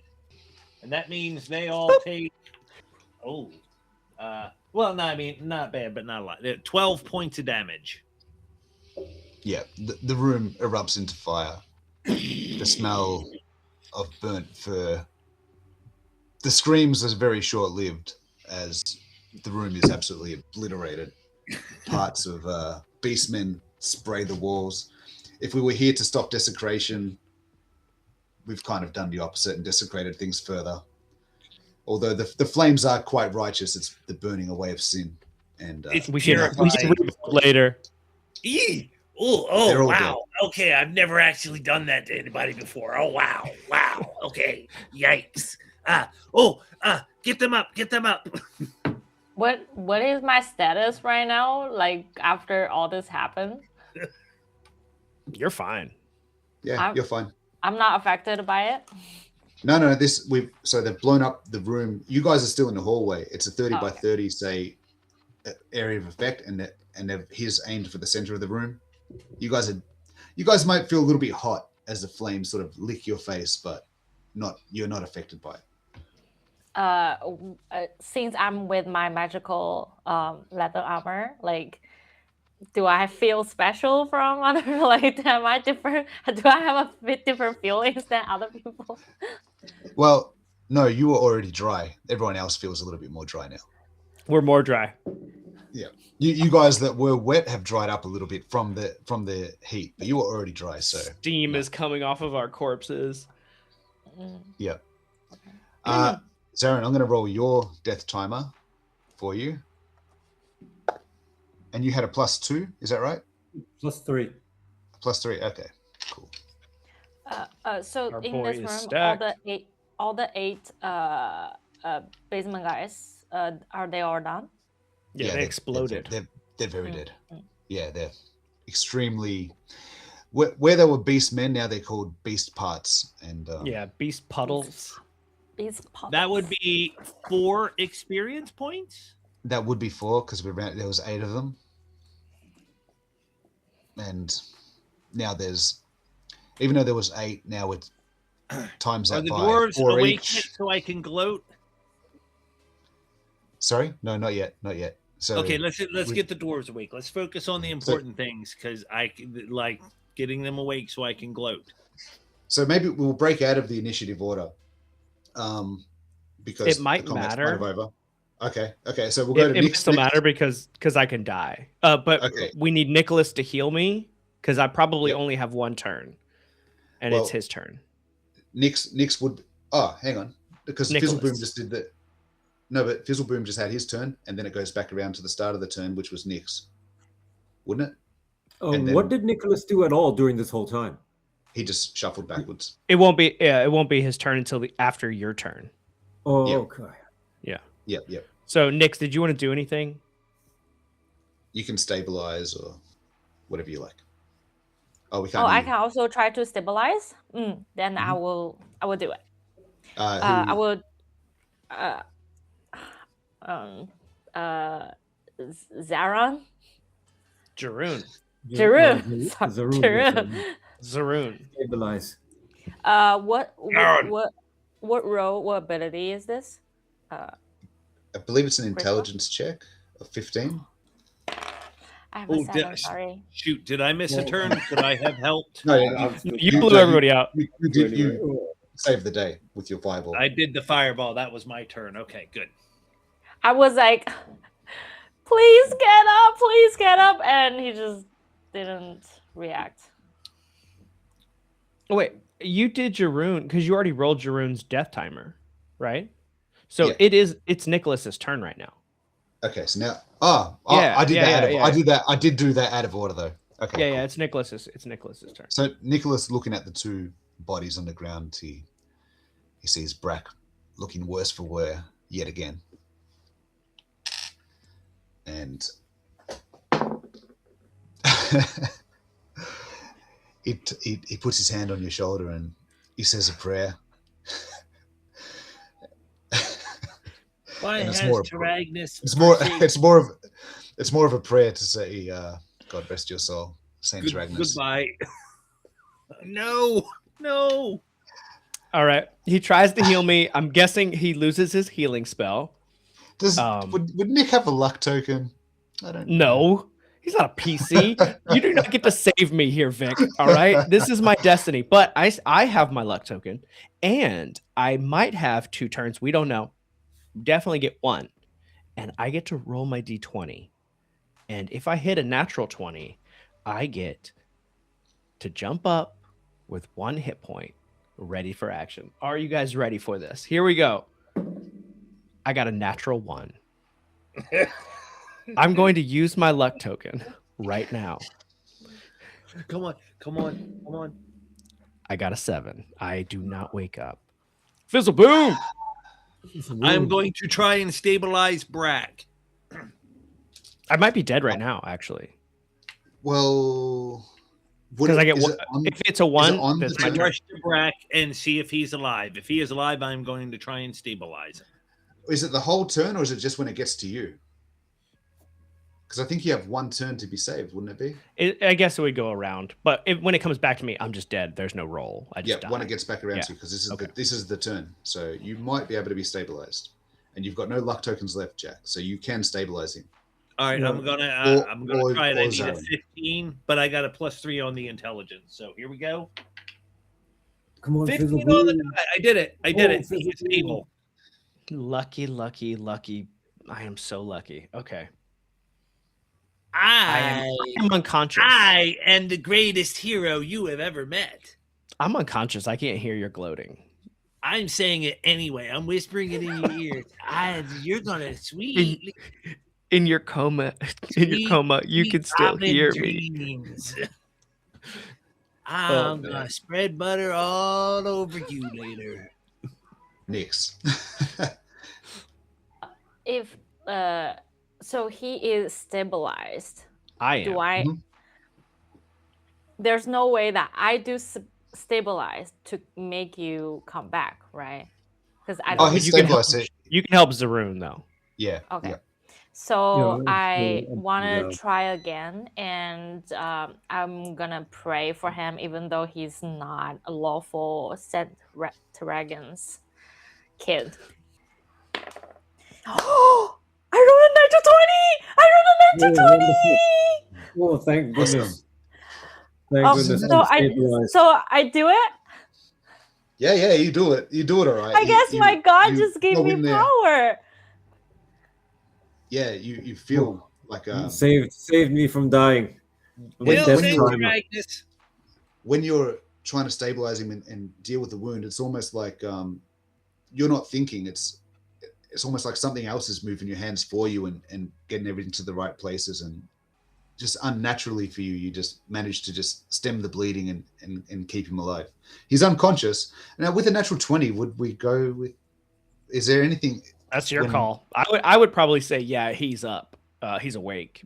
But Yeah, he's there's nothing awake. in the book. It's completely up to you. Like Yeah, I'm going to, and I'm going to say that not One only hit that, point but or whatever. I'm going to give it a D4 -1. So a minimum of 1 and maximum of 3 hit points. You're up with one hit point. You're up with 1 hit Oh, point. okay. Thank So you. you're up Thank there. you so much, man. Zarin, oh my gosh. I feel like Nyx went running up and just went, boom, and bumped him on the chest really hard. He goes, so And, we are at a little past the halfway mark. So if you guys want to take a bathroom break, we can do that now. I think it's nice to stretch your legs or whatever. Can we wait Yeah, let's do 30 that. seconds before? Yeah, we yeah, do go that? ahead. Yeah, you can call it. Just be aware that Sure. Just with that, Nicholas, it's his turn now that Zarin's back on his feet, and he's going to try one more time. Oh, yeah, but he's a priest. He's a high priest. I don't think he's like Should he lose his spell? I don't think he should. I mean, he I don't think he would should. according to the rules, but you're the DM. I'll Oh, take but- a heal. but- You think he even would, as but even as a we are not. monster. Yeah, roll a yeah. Yeah. Okay. Yeah, I well, mean, he can't- this is your game, bro. Like, there's nothing in the rules that says you can't do that. I'm saying he can. You have all the authority. I will do whatever you tell me to, and I will not argue with hit points. Going back to my character. He does manage to heal as the lights go out, and he gets you for 4 hit points back, Brack. Okay, very cool. But we'll take the break there, and you guys will be Brack, returning you're in darkness. If you haven't already, please take a moment to hit like and subscribe. So are we back? We're back. We are so back. Rad. Just before we went to the break, the lights went out. I still have 1 torch left. So do I. I just gotta fish it out. I have 2. I also have a bundle of candles, if that will ever help in the future. Well, you guys have gotten lucky for this random encounter, because this encounter was a gust of wind that blows through the room, and it coincides perfectly with the light going out, even though it happened naturally. Just as it was becoming dim and you guys noticed that the lights were about to go out, a gust of wind blows through and snuffs the candle. So you're standing alone in this room. The smell of burnt flesh, which actually smells kind of bad. There's a hint of a human smell to it, but it's also very animalistic. It smells like roasted meat, Yeah. but it's quiet. Anybody hungry? So gross. Not So a little beast FYI, Kelsey added candles into the Shadowdark equipment list, and they cast light in a 5-foot square. So melee characters can swing a melee weapon and not have disadvantage if they're holding a candle, but it will not light anything past close. That's cool. Yeah, just a little. That's cool, because I wouldn't have even thought of that. Like, what good is a 5-foot thing? But if they're holding it, they can. And that's Yeah, something that yeah. could ride along, right? So that would ride along with it. Oh, but okay. What you do Okay. is you stick that thing on the front of your helmet. Mm-hmm. Yep. You stick it on the front of your helmet, like that's like the classic, the old tradition. Whose turn is it? Because I'll try to light a torch. I have I one. think it's around to you. All right, disadvantage. I'm going to use my dex because I actually have a dex skill of +2. I cannot seem to find my torch. Well, Okay, then over if to it, Fizzlebloom. if it moves to me next, I'm going to do the same. I'm fishing out my other torch and trying to light it. I had my intelligence of +3 working for me. Oh, 16. I managed to get it. The light is back on. Okay. And So is the is timer. everybody awake? Everyone's awake now, right? Chai, Everyone's awake. do you have a coffee for me? Who, me? Selfish! Wona. Selfish! Wona. Well, I have 2 coffees. I just drank 1. Well, she ordered 2 for herself. That's what she She's needs. like, no, she's like, I have 2. You have 0. I just finished 1. Okay, sorry, Vic. I just wanted to disrupt the game to ask my wife if she's over here plotting. No. You get a luck token because I feel bad for you. Right? Right? Because that's horrible. That's vicious. No, no, I have 2. You've had an extra pair of gloves this whole time? We're in the Rockies. That's Dumb and Dumber, isn't it? Dumb and Dumber. You've had an extra pair of gloves this whole time? So yeah, you've tried to light the torch. Roxy, Nix, your turn. The light has come on into this room. You're in there. Oh, and that wasn't a random encounter. So let me describe something for you guys. In the room, now that it's lit up and there's body parts blown all over the place, Whole room's blasted to hell. you find, and I'm going to roll for this after the fireball to see I'd if it's say intact or not. I say over to Jarun, I look at him like, good job, man. I went down in that fight, but I'm glad to see you exploded all these bodies, man. You really You represent it for the dwarves. Oh, in this case, Jeroen is completely black and blue, and he just looks at you and says, like, I don't even know what you're talking about. I can't even. Only your sword would be able to do this kind of damage. And he's like, he just says, I don't think we're optimal. And then he just kind of like limps over and starts seeing what's left of this room. Is there anything that we can be salvaged from the wreckage of this room?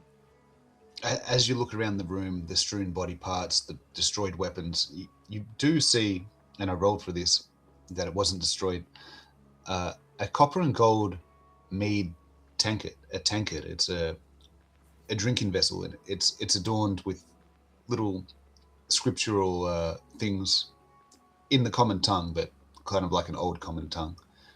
Basically giving praise to Ragnos. It's where people would maybe have a toast, and that's worth 20 gold pieces. Does anybody have room for it? XP. I have space for it. All right. I have space. So who wants to hold it? I can take it because I have a lot of space. I'm a fighter with a lot of I have like the hauling ability. Excellent. Is that any XP? Is 20 gold worth an XP? That's 1 XP. So this room is netted you 5 XP.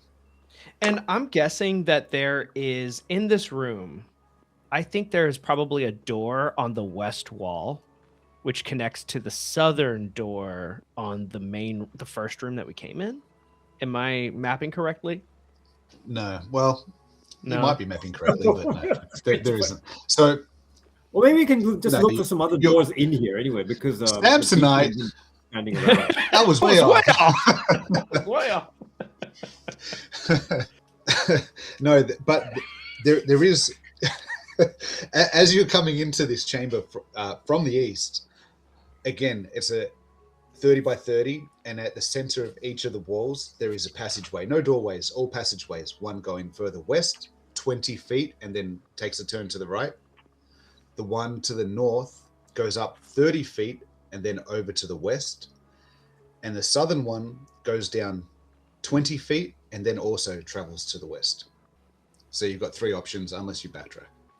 So when you're talking about the passageways south, north, and what is the vantage point from which you're describing the various options?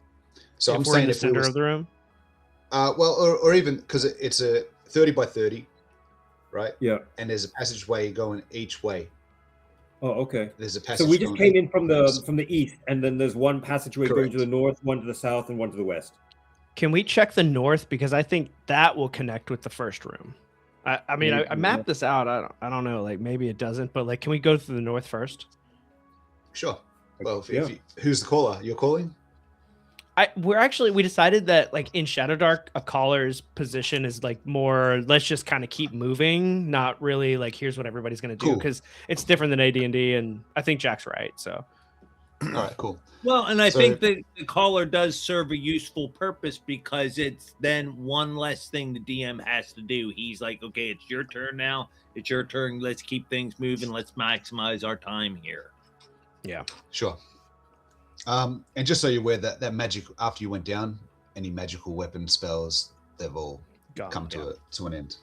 But so to the north of this room, the passageway goes up 30 feet, and then it goes left, which would be to the west, 10 feet, and then it opens up into another 30 by 30 room. Oh, okay. Again, it is the same layout with the passage going south, north, and again further west. However, looking in the room, it's unnaturally clean in here. Clean in places. There was dust on the floors, but it's almost like a vacuum cleaner has gone along the floor and cleaned it like meticulously, and even travels up the wall like a trail. A Roomba. A Roomba of somebody sorts. Was dragged Up the walls, across the ceiling, and you hear a faint, wet sliding sound. The air is stale, but there's almost like a acidic smell in here. Guys. And I've heard Yeah, about what- this. This is something horrible. What is It's it? a ghost. Oh, that is. How do you know that? How do you know? Because it must have been a cleaner in his past life, and he's now trapped forever, invisibly wiping down the walls. And until we release him from his torment, his unfinished business, we need to help him clean this room, and that's the only way we can release his spirit.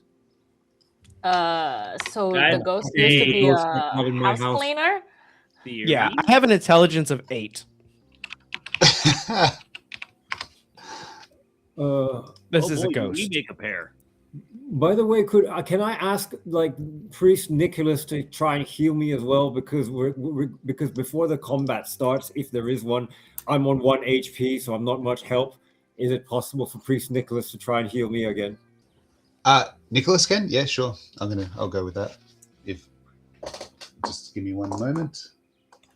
And I just need to roll some other dice. Sure, and I'm going to speak to the ghost because I'm certain that it is a ghost. And I'm going to tell its spirit that haunts the halls, this holy place. I need you to tell us Just 3 how hit we points. can Oh, thank how you. we can help you finish your task and release your spirit into the ether. You don't really hear anything in the room, but I'm going to get you to roll for initiative. The ghost Right. is shy. Oh, I'm going to get you guys to roll for initiative, but I just need to see something. Actually, I'll just Yeah. ask you guys for some help because I need to roll for Sure. surprise here. Oh, yes. Rolling for rolled that surprise. 20 I just do a d6, 1 or a 2. We're surprised, but goblins can never be surprised, so that's something that's interesting. Okay, so Fizzleboom can't be surprised on a 1 or a 2. So do I roll Yeah. individually for each person? There. How do you do it? I do For it the for the party? party, but here's the thing: is the game has a system for it. I think it's terrible. It's the creature rolls a stealth check of DC 12, but I feel like that it has. I don't know. It's okay. It's whatever you think is best. I like the whole D6 system with the 1s and 2s. I really like it from the old school game. Old school, yeah. I like that. So I'm going to roll here. You guys are not surprised as from the roof a green cube-shaped creature slumps down a near distance away. It's completely cube-shaped. It's green and somewhat translucent. This poltergeist is taking on a weird shape. So let's roll for initiative, guys. I got a 10. Yeah, I rolled a natural 20 for initiative just now when I was. I got a just jumping 9. about, yeah. I think the Zerun That's- is gonna go first, probably. That kind of sucks because that puts him next after you. Yeah, what's the monster next? And we're back. And we're back. Very cool. Picture. Okay. So, yeah, it's a big jello. Zerun, what are you doing? That's a Well, ghost. I have initiative for once, so I'm going to do what I should be doing, which is to attack him. And now I have I've been waiting to do this all for the past hour. I'm going to use, because weapon mastery with my great axe and my massive Herculean strength, to absolutely cleave into this thing. Okay. I'm just bringing up your stat block. Sure. So roll to attack. Okay, so that would be a 16 because I've got +4 for my strength and +1 for my weapon mastery. Oh yeah, you hit him. You hit him. And your axe just cleaves off a whole corner of this thing, and it just falls to the ground and sort of, instead of keeping a gelatinous sort of consistency, it's almost like melts and turns into water on the ground. How much damage did you say you did? No, that was roll to hit. Like, I haven't rolled for Okay, damage yet. Sure. Let's roll It's for a damage. D10 plus 1. Yeah, D10 plus 1. Tight. Dude, that's a lot of damage. That's because with a great axe. Let's do this. Oh, that's the wrong dice. Oh shit! I rolled a 10 actually. So that's an exploding dice, man. Damage. No, not 11. That's exploding dice. So you get to Okay. roll again. You get to roll All again right. and add that to your damage. So from 10, roll again. This time it's 9. So that's 19. So you've done plus 1, 20 damage. So as you've cleaved through this cube with the axe, it's just come through so smoothly that you've managed to come back with a backswing. It's not dead, but there's not much left of this cube. It's hacked viciously. Nicholas is like, And you're trying to And tell me, he's Jeroen, that you surprised. didn't destroy those beastmen? I know it was you. Don't you play coy. Nicholas is surprised that you're not touched by Saint Taragnus herself in this moment. Like, for somebody who doesn't, he knows that you don't worship her, but such martial prowess, it's only those who follow Saint Taragnus. It's crazy. Okay, so let me just I'm see. impressed. Oh man. Okay, well, it's Nicholas's turn. He is going to cast healing on you yet again. Oh, thank you. But he tries to touch you after the first swing, but as you go for the backswing, he misses and he fumbles his prayer, so it doesn't go off. The cube now. 1, 2, 3, 4. I might live around. This is it. It's going back for you, Zarin. It's being the closest. It wants to go after you, and so I'll be rolling for attack in just a moment. And your AC was 15? Yeah. Natural 1. The part that was reaching out to attack you actually got hacked off as it went, and it just falls to the ground and also disintegrates into water. Okay, over to you, Brack. All right. I have a question. I don't know. Do weapons dissolve if they touch the gelatinous cube, like in other systems? I don't know. No, it's okay. If it doesn't say it doesn't happen. Do you want to know anything, or am I allowed to say? No. I just want to make sure that I'm helping you run the hardest possible challenge for us. So if you're not forgetting anything, I don't want to know. I am going to take my turn, and I am going to cast Cure Wounds. I'm gonna close my eyes, and I'm gonna say to Saint Taragnus, "Dear Lord, though my friend is a non-believer, he is here to carry out your will. He is your what is it? You have an axe? I have an axe. A great. He is axe. your axe in the darkness, your torch in the shadows." And I'm gonna cast Cure Wounds. I got an 18 on the die. That is more than enough. And I heal you for 5, bro. All right. Does it take me above my total maximum or just up to my normal maximum? So I'm back at 7. Back at 7. Oh, thank you. Faint whispers through the air as life 7? force goes That's back how into many 7. hit points I have. Fizzleboom. Fizzleboom. I say, "Oh shit," in Draconic, and back up several steps, and then say in Common, "I can be no help here without hurting you too. I leave it in your capable hands." Nix. Nix, what you gonna do? I am going to shoot this thing with my short bow. It looks really damaged, right? There's not much left of this. While it was a gelatinous cube, now it's a gelatinous obscure shape. Gallows. Okay. Yeah. Then just short bow, normal attack. 15 plus 4, 19. That's a hit, and roll for damage. Okay. Now, bear in mind the damage is going to be halved for stabbing and piercing weapons. Okay. It's 1, so I guess I have. Yep. Zarin, back to you. All right, back to me. Again, I'll keep swinging the axe. Come on. Get it, brother. Got 13 plus 17, you 18. Hit. You hit. Yeah, you 18. Hit. All right. Yeah, this guy is just like a strong dude with an axe. And with D10. Oh, shit. I got a 0 on a D10. Is that a 10? That's a 10. 10. That's a 10. Oh my So god. that's double.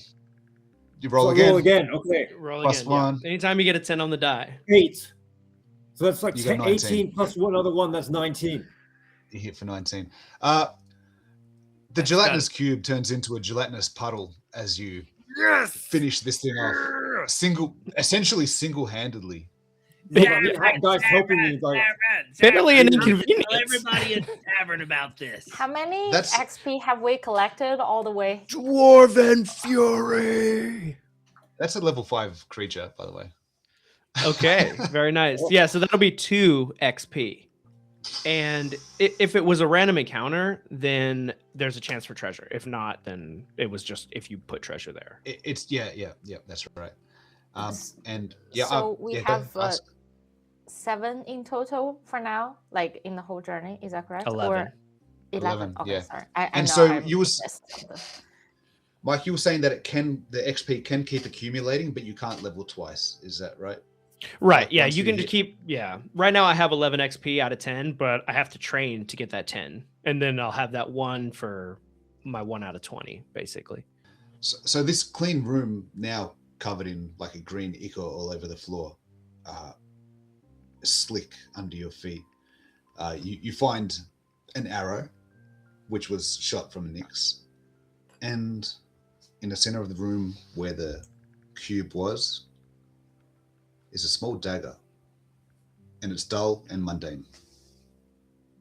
Dull, That's all- mundane that's what I Small rolled. dagger?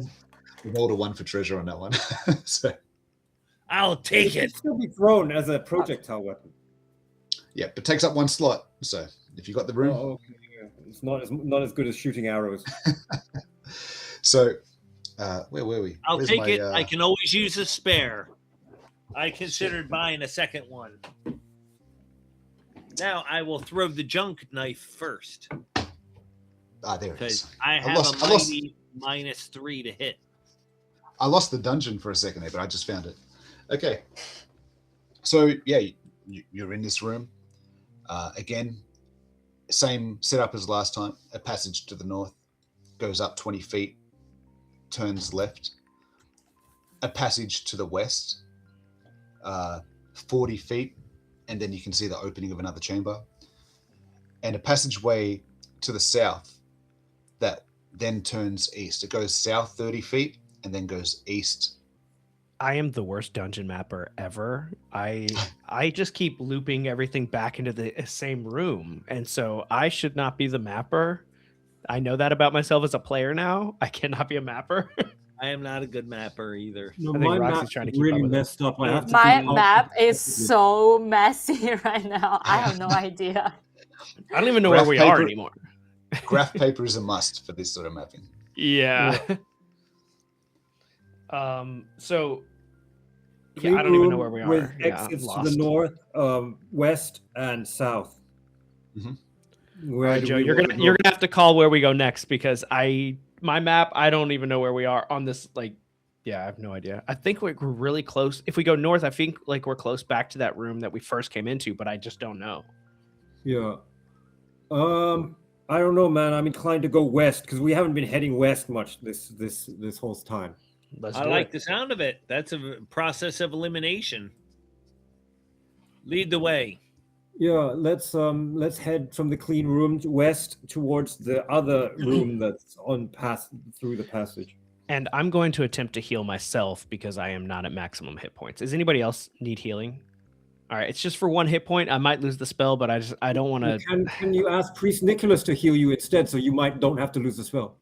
I already rolled and I failed, so I'm going to use my luck token, and we're gonna re-roll that. And I got a natural 1. Oof. I have You to lose it. atone. I lose it for good until I atone. Oof. Moving. Major. Say Nicholas puts a reassuring hand on your shoulder and says, "We all I'm fall. disconnected. We all fall, my son. I was It's being getting up greedy. that counts. You must atone. You must atone, but it's about getting up that counts. Don't feel bad. Just worship Saint I got Agnes and I we'll got be all right." greedy, man. I got greedy. I'm sorry. So moving moving to the west, you notice your torch starting to sputter and that. But ahead of you, there seems to be faint light, torchlight. It's not like magic or anything like that.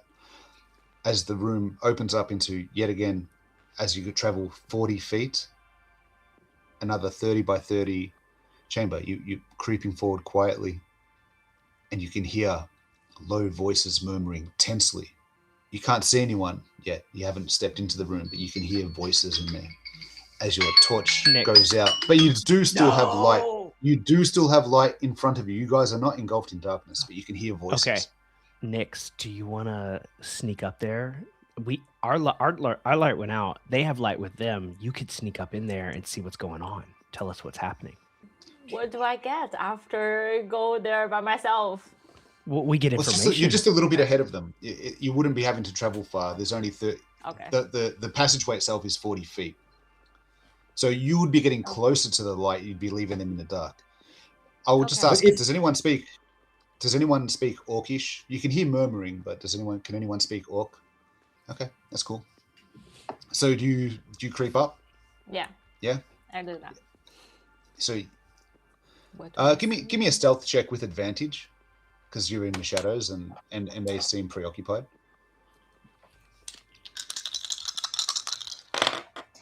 18 dexterity? Oh, which? Yes. Which? Dexterity. Then 22. Oh, yeah. Nobody notices you as you get up to the corner and shimmying along the wall and put your head around it, and you see 4 orcs in there. They're talking amongst themselves. Even though they're savages, they are wearing somewhat civilized attire, I would say. They keep it orcish, but they're not. They don't look. How can I put it? You recognize the clothing. It looks like the sort of stuff that you might find on some people in Blackmeer. But they're talking amongst themselves, and they look frightened. They look frightened, but determined, and they're just talking amongst themselves. What do you do? So they don't seem like the like creatures in the dungeon, but they seem like also travelers as we are, except that they are orcs. Well, yeah, they don't look like creatures. They look like if you saw them in Blackmeer, you wouldn't be surprised with all the other foreigners that are around. And they're frightened. I wouldn't say frightened, but they look stressed. Put it that way. There's nothing else except for them in the room. Look, the air's, there's a smell of sweat in the room. It looks damaged, lived in.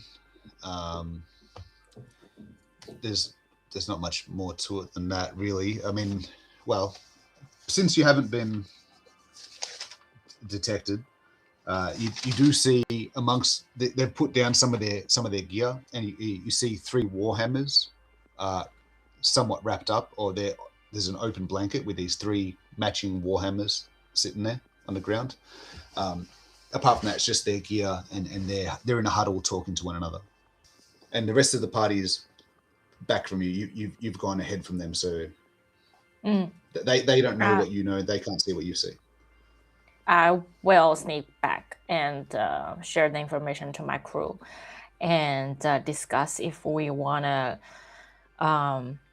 like actually go in this room and interact with these orcs, or we head back to another direction to find out more.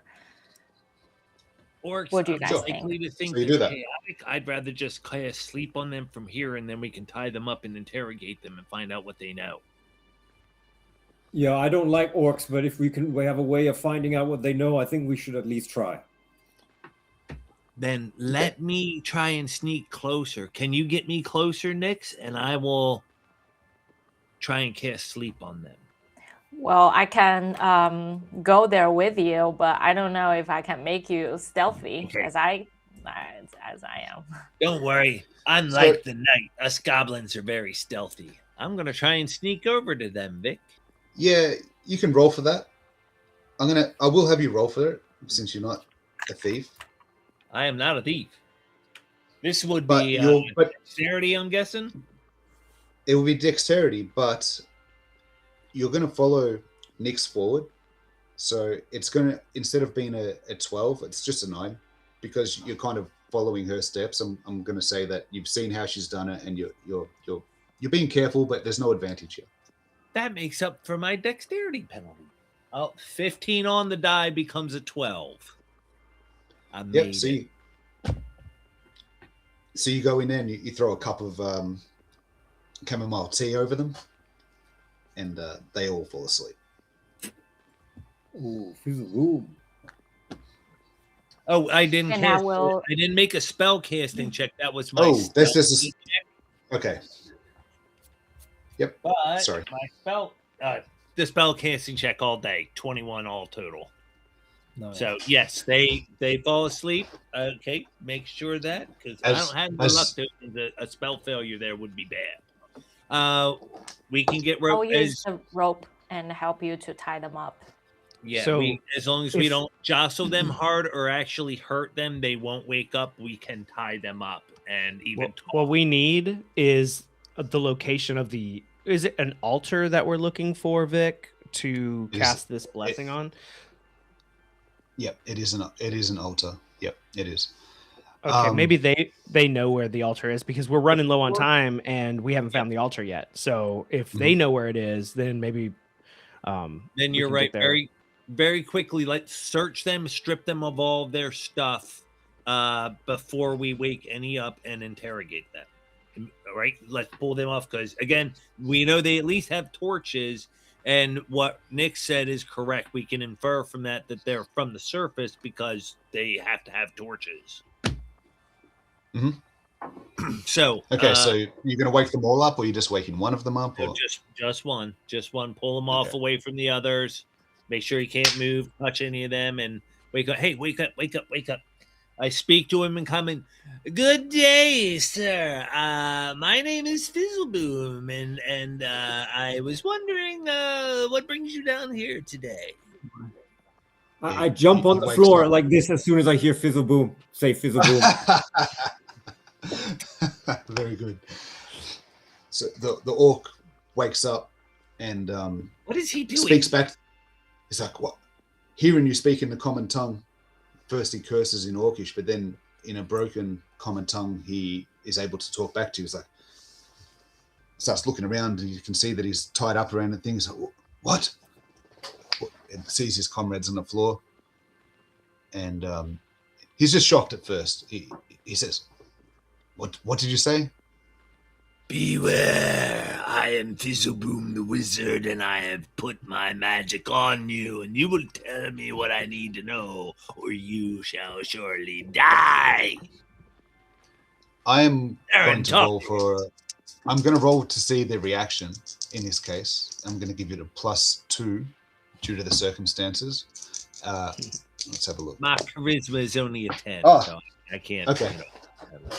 Yeah, well, he's going to pick up that other dice. But I'm going to take it as it fell. He's quite cooperative. That turns into a 13.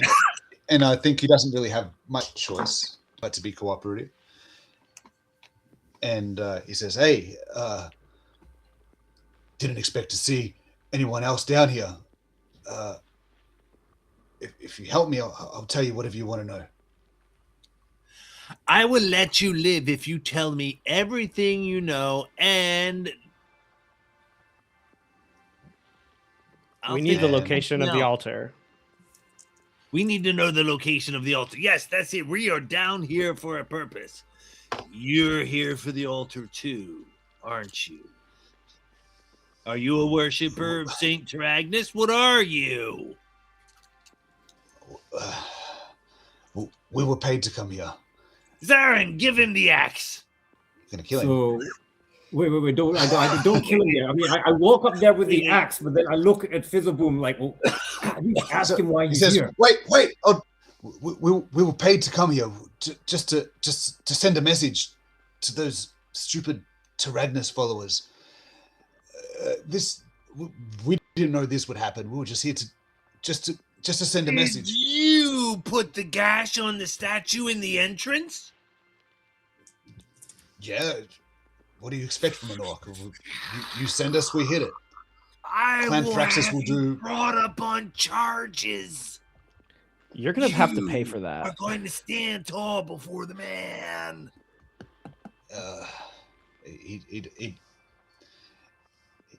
Moments ago he was in fear for his life. Charges don't really seem to even comprehend for an orc, but he understands the situation. He implies that he doesn't really, that they weren't aware of what would occur. They would just pass on the message that they were paid to come down here to destroy the place. It's Clan Thraxus, you said? Yeah, They're these picking a orcs are fight Clan with the Thraxus. church. Well, they're not picking Oh, a fight with the dude. church. They were paid to do something. What were they paid to paid do you? exactly? Yeah, what were To you paid to do? To desecrate the shrine. They were paid. Okay, to so it desecrate the was you shrine. guys. It was you guys that did this then. Yeah, Okay. we did it. We did it.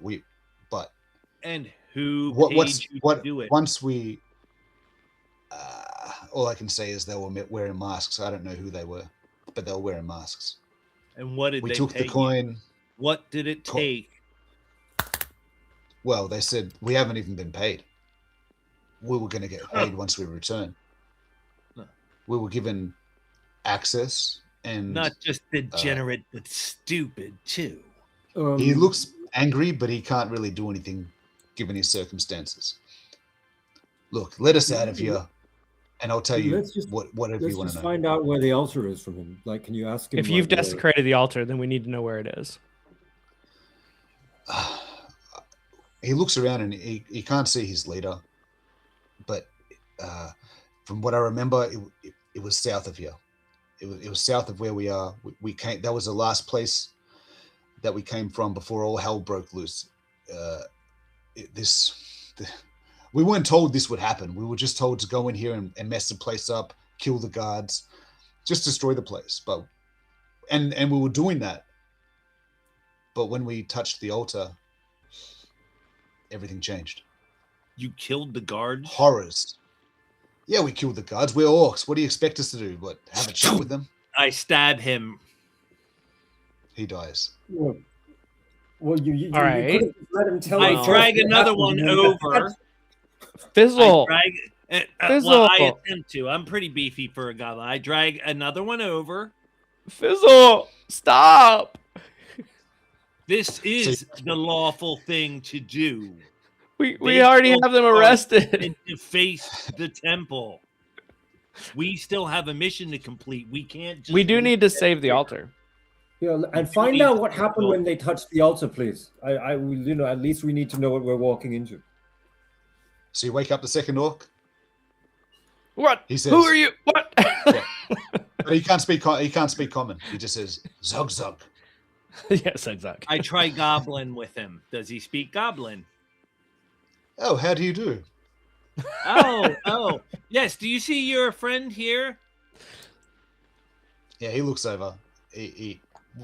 We'll get to the point. What would you like to know?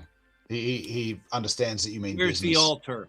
Did you find the altar and did you deface the altar? If you tell me right now, you can keep this from happening to you. I didn't deface the Goblin altar, but sounds I was present when the altar was desecrated. We were paid to come here, and once we did, and once we touched it, everything changed down here. There were demonic sounds, and there's dark things down here. Not things that we haven't seen things like this before. We must proceed. Yeah. So I will beg basically, for as soon forgiveness as the light was snuffed out, all of the darkness has come to. Yeah, I mean, like, just to basically taunt us and humiliate us. So Who paid you? yeah. Do you know who paid you to do this? Our leader dealt with him. Them. All he said was some gits wearing masks had spoken to him, but I don't know where he is. All right, let's leave him tied up for now. Yeah. Nope, I stab him and I say, Saint Taragnus, forgive me. What are you doing? Well, come on, let's just leave They him have here and take desecrated him back the to altar our and this warriors temple as, and as unleashed proof that we've great done our mission evil. at least. There's so much So- blood. I will pray for forgiveness before the high priest himself, Nicholas. Do I have your censure? High Priest Nicholas is okay with you killing these usurpers, these invaders that have desecrated such a holy shrine, whether they were tied up, whether they were standing, they would have been put to death. So it is you righteous have- fury that you're.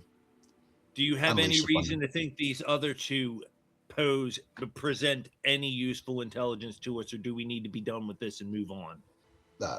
You can move on. I kill the other two. I walk over and cut both their throats. Okay. That'll be 2 XP, and there's a trio of warhammers. I will take Each one. the 2 XP in Yeah. protest. I don't have any inventory spots to hold the warhammers.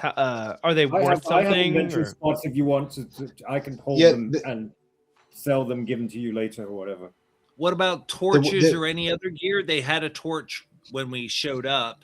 Yeah, and that torch timer has been burning. You can pick it up. Not a fresh torch. It's been burning for a little while. In this room, apart from that, oh, by the way, they're worth 10 gold pieces, so a total of 30 if you take them. And how many were there? Oh, 3? wow. You said 3, Vic? This is a trio. That's right. All right. So, Zaroon, can you carry all 3? 3 hammers or 2 hammers? How many hammers? 3. 3. Do they Yeah, only but- take up okay. one slot, or do they take 2? They take I one have slot enough- each. One slot each. I can carry 2 if we need the space. I think Yeah, Zaroon's I have a already lot of written them space down. because I'm Okay. like a fighter with a lot of strength and hauling as well. Hauling ability. Excellent. Yeah. Plus, you get So- that you get to Bonus. add your con bonus if you got it. All right. So let's head south and see if we can find this altar before our time runs out. Okay, so I'll describe the room first. I'll give you options. If you really just want to go for the altar, you can. I think we have to, right, guys? Yeah, let's just go. Yeah. Okay. Cool. Yeah, we're, So we're it going goes- to beeline. All right. So it goes south 30 feet, and then it goes east 40 feet, and as you get close to the room, see a woman cowering in the corner, an altar in the center of the room, and 4 little winged devils, demons, and they're in the room. And we're going to go to initiative straight away. Boom! Get out of here! Drop down. Yep. Okay, I've rolled. Oh, I got a I've got a 12. 3 on initiative. I am not going first. I got 12. I got 13. So you got the highest? I got 9 plus 4. Okay, plus- so it's 13. 13. She has the highest initiative bonus as well. Yeah. okay. So and a great. tie would go to her probably. We'll start with Nyx then. Nyx, because I rolled a 3. So it's going to go Nyx, Zarin, and back around. Mm. Okay, so yeah, there's these 4. There's a woman in the room. She looks like she's cowering. And then there's 4 of these little demons. Roxy, you know how you were asking about like how to stealth? This would be a turn where you stealth right now, and the next turn you could backstab for like multiple die. It would be 4 die of damage instead of just like a D4.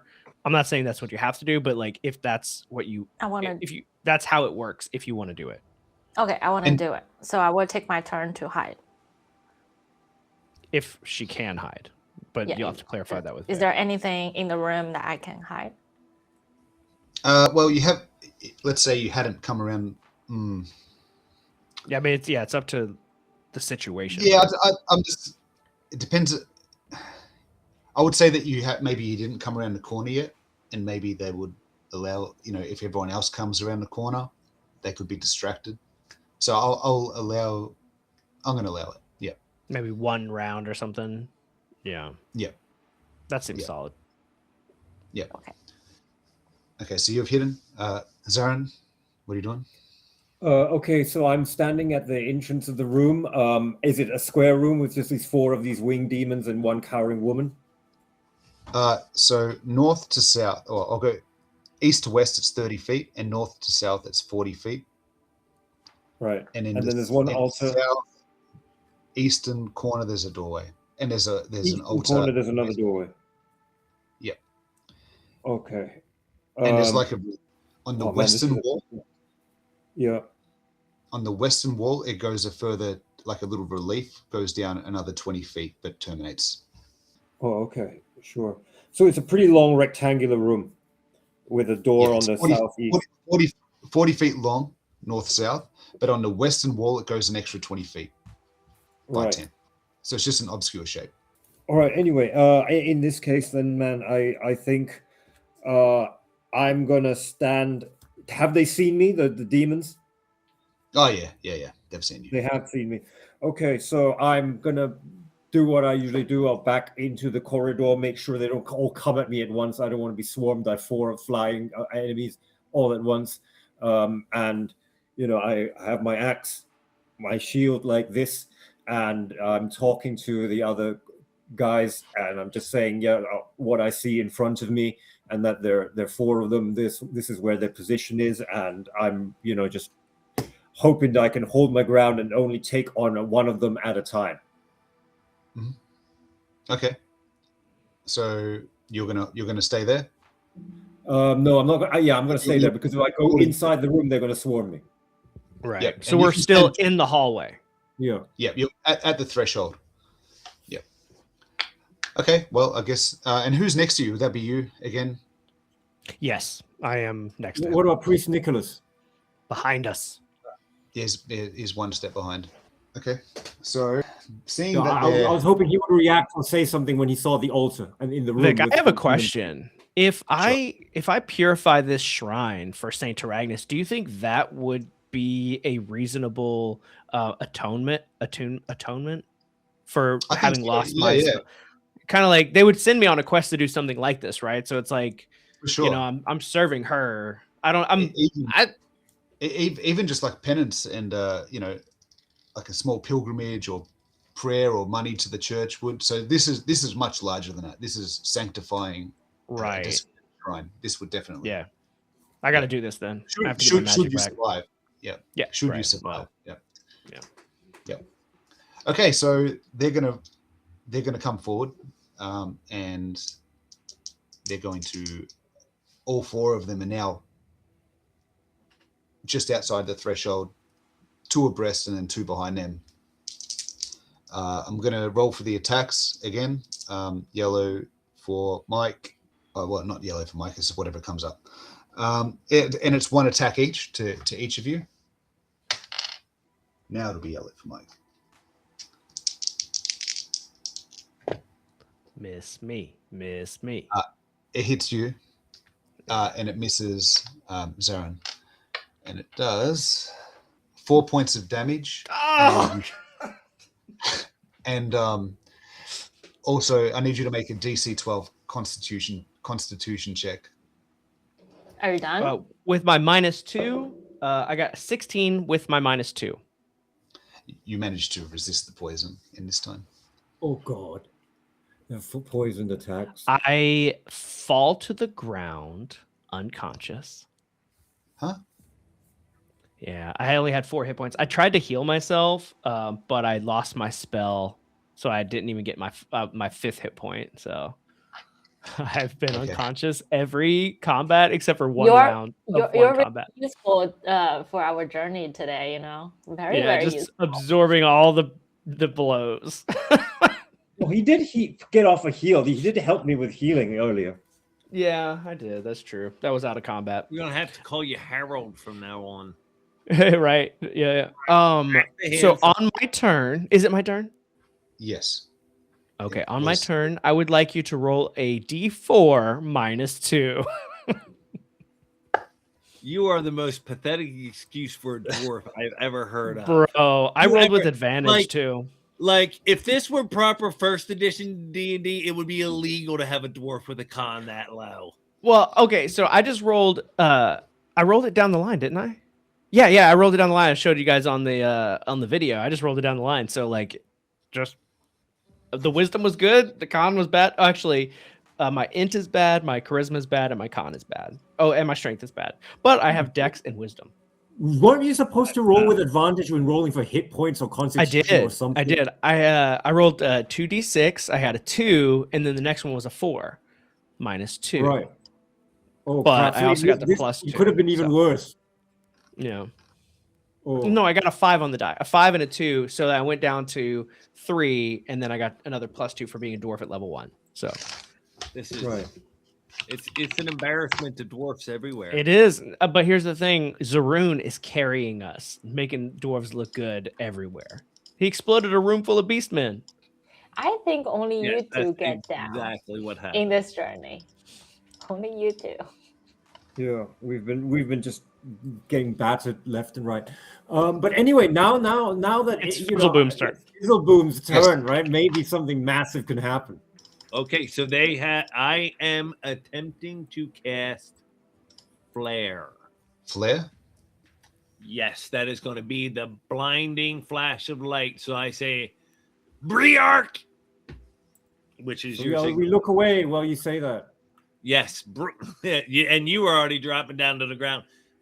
This is if I cast this spell, the description is a flash of blinding white light bursts from you. All enemies in range who see it are blinded for the spell's duration, which is 1 round. Okay. So they're at disadvantage for 1 round then? Yep. Ooh. So these and I nailed creatures... spell Is that casting. disadvantage also gonna apply on me? No, just enemies. Oh, No, is it? actually, it even says You- enemies, so it doesn't even. You guys, Right. pardon me. You don't even have to cover your eyes. You don't even. Roxy, you have advantage on your attack, and they have disadvantage on their attacks for Yeah. 1 round. Yeah, get him, get him. Is it my turn now? Yes. Okay. Well, backstab. So I have. Did you advantage. roll the spell? Yes, she'll get the Oh, backstab yeah. damage because they're blind. But did you roll your spell, Fizzleboom? Yes, I did. I got a 17 altogether. Oh. Okay.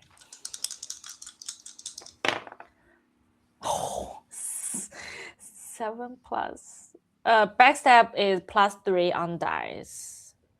And shortbow itself has +4, so it's +7. So 14 total. No. Oh. So your die is 11. What was your die? My die is 7. 7 plus 4 is 11. I got an 11. You got an 11? Yeah. And it goes straight past, clangs off the wall. No. You can backstab with a bow as well, right? Yeah. Yeah, that's what I did. Okay. Cool. And I missed with advantage. Zarin, it's your turn. All right. Well, now that those guys are there, and I will just let loose with my axe at the one that's there. And I roll. Wait, what's my bonus? I have +4 and +1. That's +5. So I've got 14 plus 5. That's Sorry, 19. guys. 19? Yeah, that's a hit. Yeah, 19. So that's your torch going out. Oh, good grief. But your attack happens before that happened. Yeah, all right. I resolve the damage for that with my D10, which is D10 plus 1, actually. Mm-hmm. 7 plus 1, that's 8. 8. You hack into this little, very small, even small for you, Fizzleboom, this creature. You hack into it, but it's hurt, but it's not dead. Okay, yeah, we need light now, I guess. Well, actually, when Fizzleboom cast his flash bang, the right light already faded, right? There's no residual. You still can't see it faded. It's a bright, it's like a sudden flashbang. flash. Yeah, it's a flashbang. So they're still blinded for this turn. Yeah. Nicholas is going to try to cast with disadvantage to get Brack back to his feet.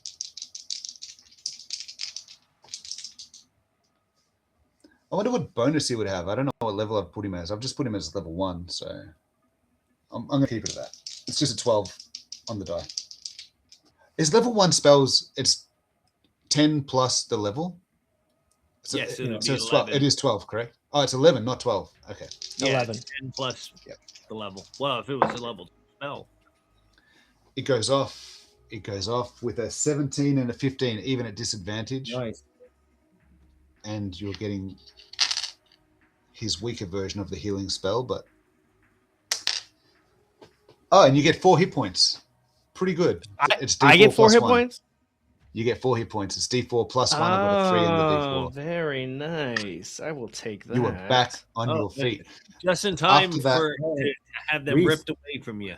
Reese.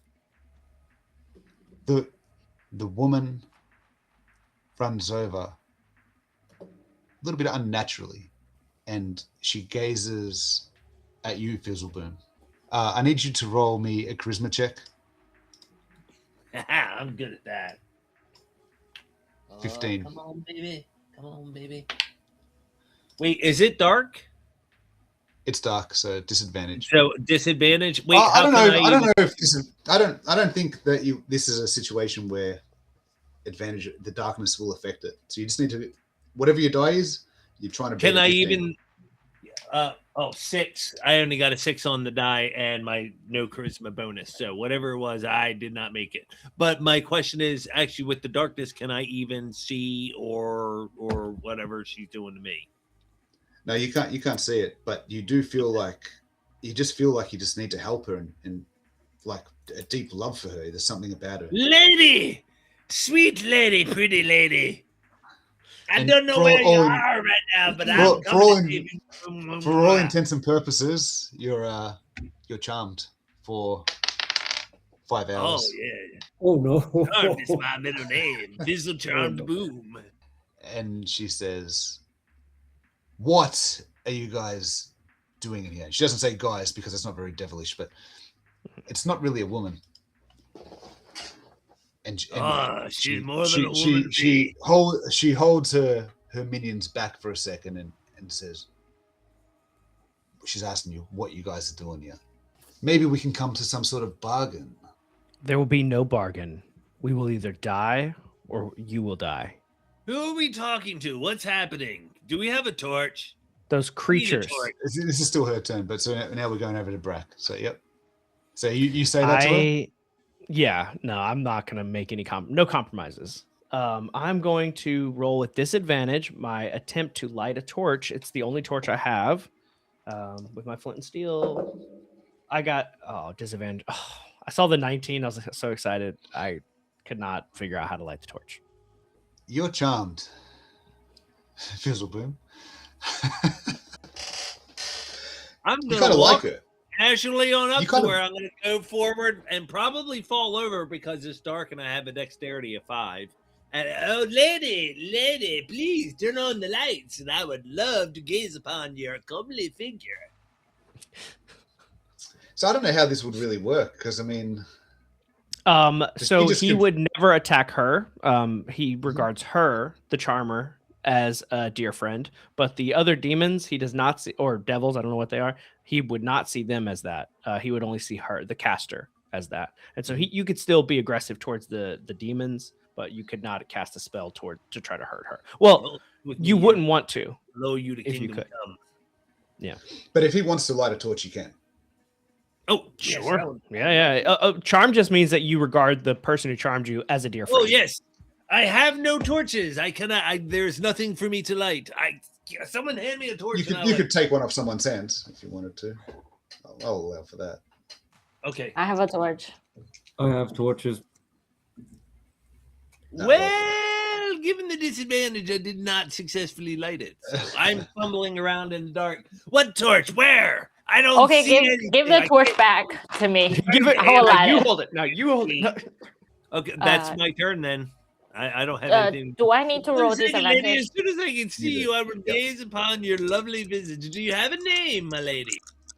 Silence, Fizzleboom. Stop talking. 3. Zaroon. Ayo. All right. Disadvantage again to light the torch, right?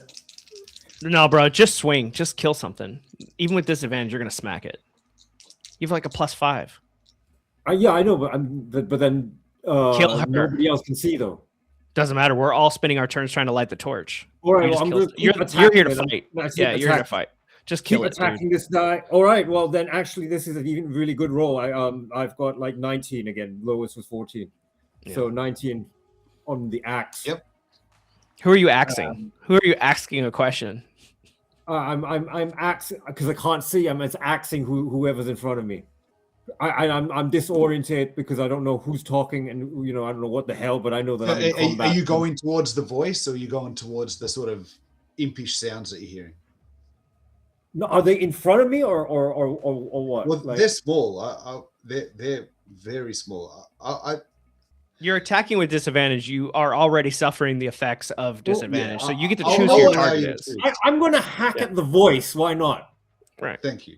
I'm going to hack at the voice with a two-handed massive cleave, just to see who am I hitting. And I roll what's this? No, I roll a 9 plus 1. That's a 10. Okay. It hits hard, and this sort of echoing, reverby voice cries in pain. Oh, my Quite lady, a ominous. vomit has struck you. I will come to. Oh, sorry, I'm being quiet. Nicholas grabs the torch, and he's going to attempt to light it. Everyone's like fighting over the same torch. Just like, give me that torch. No, you do it. He's got a choice between Dex and intelligence. Is that And right? intelligence, yeah. All right. Well, we'll go with the intelligence. That's 2. Okay. He fumbles as well. Yeah, nobody seems to be getting this. Not great. Okay. So. Yep. We got 2 attacks coming out at disadvantage. 2 of them going. No, we'll get a roll to see who they're going against. Actually, they're not blinded anymore. They skipped their turn where they were blinded, and Did they? they just didn't. They just didn't attack at all. It went all the way around. They didn't attack. Okay. Yeah. So instead of them attacking with disadvantage, they just didn't attack at all, and now it's back, All right. and they don't have. Yeah. Both the attacks are going against Zaron after seeing, because they can see in the dark. After seeing that, you attacking their friend, their leader. Yeah. They're both going towards you. AC 15, 1 hits. Ooh. You take 4 points of damage, and I need you to take a DC 12 Constitution check. Okay. Constitution check. I roll this plus my Constitution bonus, which is 3. Oh crap! I rolled like 10 plus 3. That's 13. 13? Yeah, Yeah. you're okay. You're okay. Guys. Things are not looking good for us right now. Now, one more attack coming from her. On a 1 to 3, it's you, Mike. And it is against you. And she cackles and leans forward. And because these are cat-like creatures that are in front of you, I should have been allowing more of them to attack, because being cat size, I would say in each 5-foot square that they could do it. So I'm going to allow it. She kisses you, attempts to kiss you. Whoa! I do not consent. No, she doesn't care. And she does. She after you say that you don't consent, that just makes Get her your go mouth even off me. harder. Gross. And she hits you for. Well, and the thing is, you can't Oh. see you're coming. It's still dark, right? So it's you're just like No, oh. out of the blue. Nicholas, I told you I'm not comfortable with that. Stop.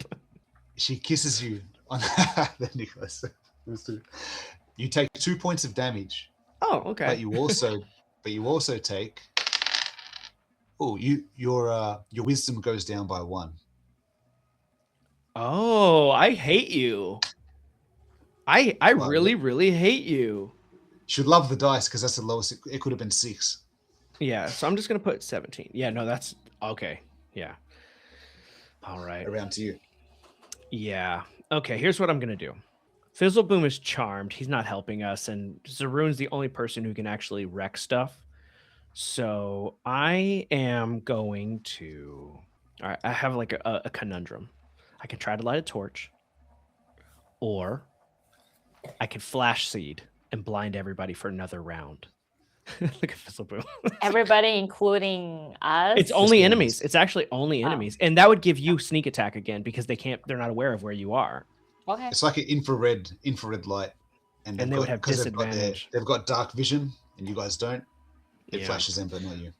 But it's a DC 12 for me to succeed and blind all the enemies, and so I might still fail.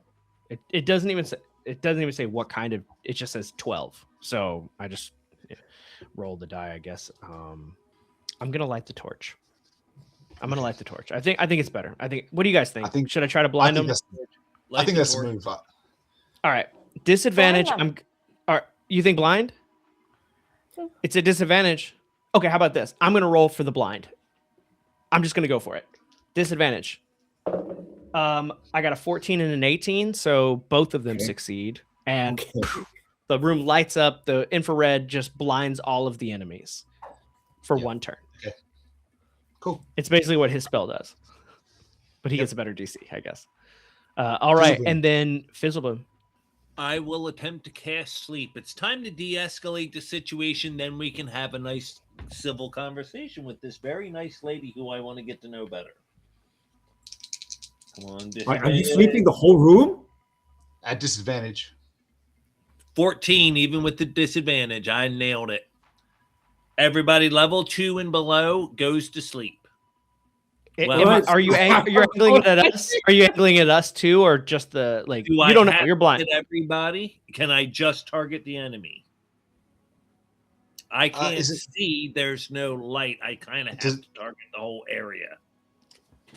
Okay, so Not necessarily including me because I was hidden back. That's true. on a 1 or a 2, for each of these die, it's one of the. It's either Zarin or Brack gets it. So 1s and 2s, they get slept as well. It's 5 and a 4. You just get the enemy. Nice. Just get. I like that. That was nice because it's And- like we're like. Important question. Did she go down? Nah, she didn't go down. I had a feeling. Not on the first day Well, anyway. yeah. All right, Nyx. So for it. That's not true. So the woman is still speaking, and all the other things I feel like they become quiet, right? Yeah, her little Grimilkins. Okay. Then I am going to try backstab. You roll with advantage. She's blind. Sureball. And she's asleep. No, she's not asleep. She's not not. asleep. I'm going to shoot that Level woman's 2 and below. voice. Oh, okay. So she's higher level. Now, Vic, does she get the backstab damage? Well, first of all, she won't be at advantage because you guys are still in darkness. It'll just be a flat roll. That's true. Okay. That's true. Just so you know, even with the disadvantage, I succeed just now. Oh, it says 13 again. 13 plus 4, 17. 17. Nice. Yeah. Oh yeah, you hit. And I would say that you still get the you managed to do it in the Backstab? dark. Oh well, So did you move? Yeah, I'm gonna give a backstab. Yeah, she's not Yeah. behind Yeah, her, backstab. but She's 4D. Yeah, you don't have to be blind behind. on It's the just, seed, right? yeah, it's just anybody you're not aware of. Like she's just not aware of like where you are or whatever. 4d4. Maybe you can get any 4s you get on the die, Roxy. You get to roll those again. Oh, really? Why? Exploding dice. So maximum damage. So first that you- round is 5, 6, 8. First is 8, and I have a 4, You got 1 4. Okay, roll that Yeah. 1 again. and it's 3. So what was 11. the number again? Yeah, 11. 11. Yeah. Ow! Thank you. 11.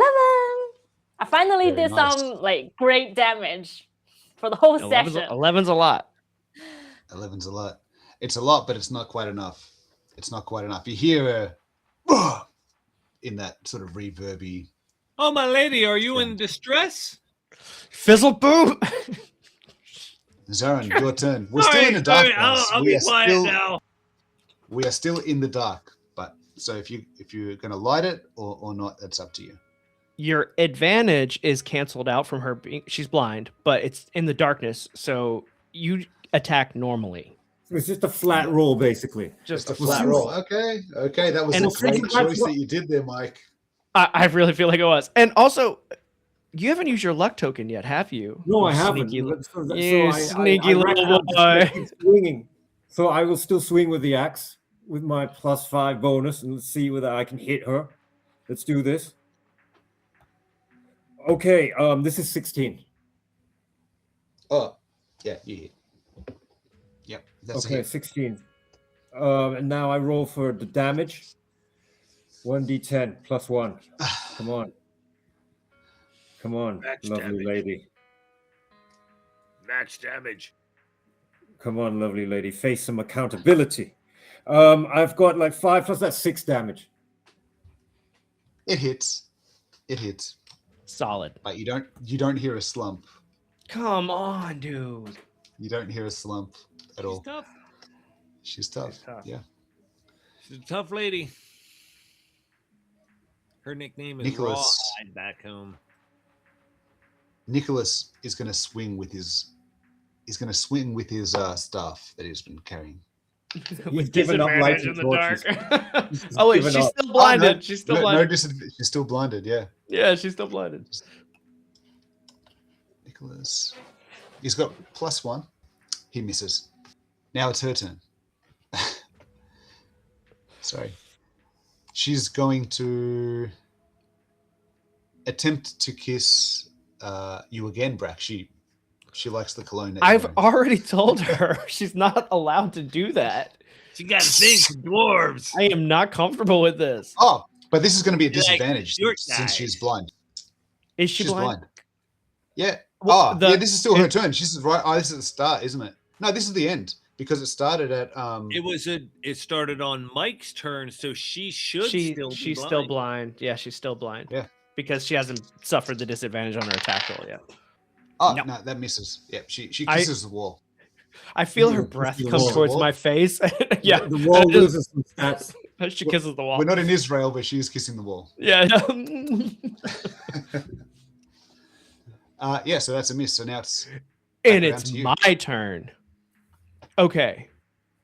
I have yet to really get a good look at this lady, right? Yep. It's Well, let's in the fix dark. that. You Let's saw fix her- that right now. I'm gonna light it. I have one torch. I'm gonna light it up right now. Disadvantage. I'm gonna use my dex, probably. Come on. Okay, I got a 2. But if I burn 10, if I soul burn 10, Burnt. Hold that I thought. can. Yeah. Friends can give you a luck token if they want. You can do what you want to do, but you can, if someone offers you a luck token, you can take that. Just bear that in mind. I'll leave it to your guys' discretion. I'll give you a second if you guys want to give me a luck token. I don't. All I right, think well, what only. are you gonna burn? I'm going to burn your dump stat. You're going to burn your dump stat that you're not going to use anyway. Then burn it. I can't burn my dump stat because I don't have enough intelligence to do that. I have to use my armor stat, and I'm going to burn 10 to get to 12. Shit, but that's a guaranteed success. Guaranteed success, and I'll be Well, I at will 2 do that then, because dexterity. even if I give you the luck token, that's not a guaranteed success. at 4 Go for the dexterity. sure thing. Go for All the right, sure thing. Yeah, I'm at 4 dexterity, and I soul burn for the first time in the campaign.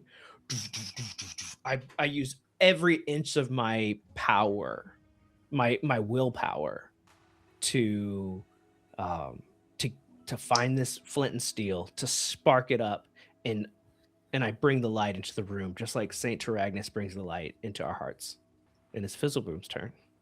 It's gonna take some time to heal, boys. Now that the light is on, I see the lady and a The couple of 4 of the little bat-winged things. Mm-hmm. 4 of them. I summarily dispatch one of them with a dagger.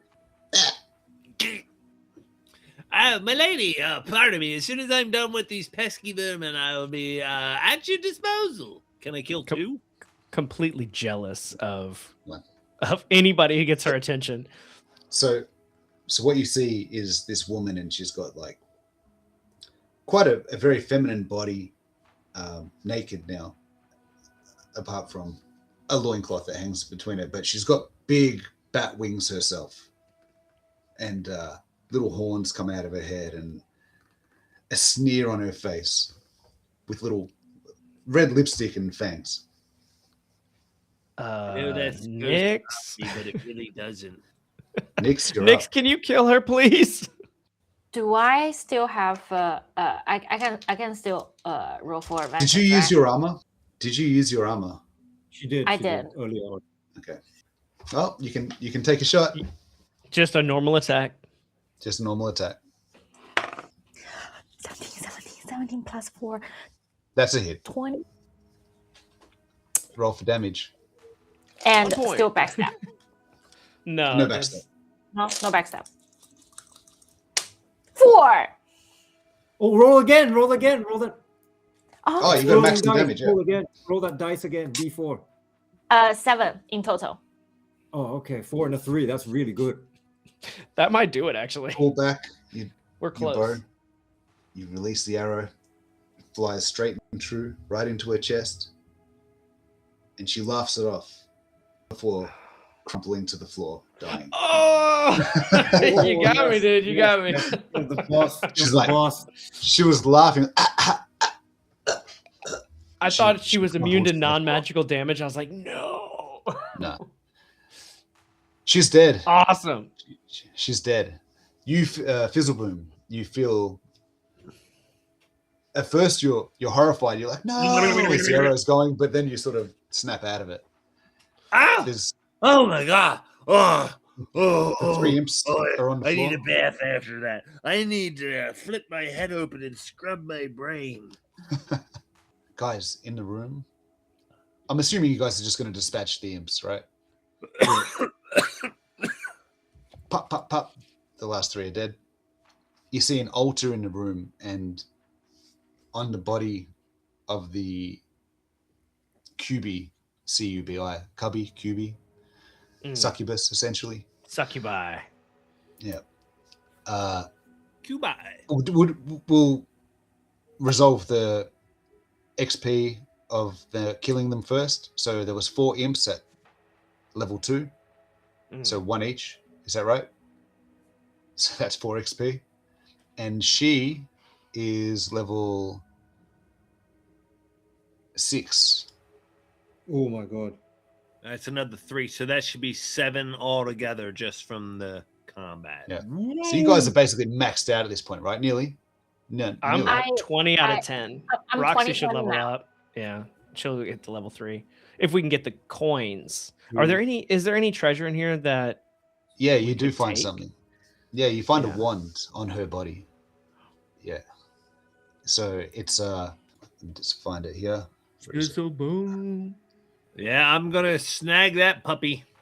Let's see Yeah, what you, that you, is. find, could be a priest wand. You find this sleek-looking star metal wand. Do you take it? Do you hold it? Yes, I 'Cause take you have it to and I whip- examine it carefully. What does it look like? As you examine it, you can feel like knowledge that this spell that you could cast with this would be something that you would hold a person with. It's much like you would hold a portal. And on top of that, once per day, you can teleport a near distance. Dude, here's the thing. With Fizzleboom getting hold person, fireball, sleep, and being able to teleport around, our alliance, our faction alliance has gotten so much stronger. We have to protect Fizzleboom with all of our hearts and souls. Do we get any XP for the wand? Yeah, it's worth 2 XP. It's worth about 150 gold pieces. Oh my god. And it's called the Twilight Wand of Time. So instead of like teleporting, actually like you freeze time and you like and and then time unfreezes, it looks like you Well, teleport. I figured that the hold person was the of time. Oh yeah. There you go, right there. And we rolled for that too. It just worked out that way. Yeah, So that's an additional 2 XP on top of everything. So that's 22 XP for everybody. 22 today. Yeah. Oh wow. Yep. You know, this is why this Yep. faction's so powerful. The rival faction got TPK'd, so basically there's no rival. Yeah, there's still chaotic characters in the world. Yeah. Yeah, there are. I mean, There are the some. rival faction being us, they got TPK'd. So Oh yeah. And the clarify rival. was hold person the 2-tier spell, and it works just like knowing the spell. That's what the wand does. Yep, but if And you the fail, you teleport- can use it again. But if you roll a 1, the 1 breaks as far as Destroys, yeah. Oh, great. Okay, yeah. So, and the teleport just works automatically once a day. once per day. You can teleport a near distance. Yep, over Wow, a cavern, do or I- a ravine, behind someone. Wow. And Okay. now can Nothing we personal. we're getting kind of late in the day. My food's going to be Yep. here soon. Can we do the purification ritual and then head back to Thane? I feel like we've Sure. It's gonna take 10 minutes to do the ritual. So I'm gonna roll. No, there's still time on the clock. So he does it.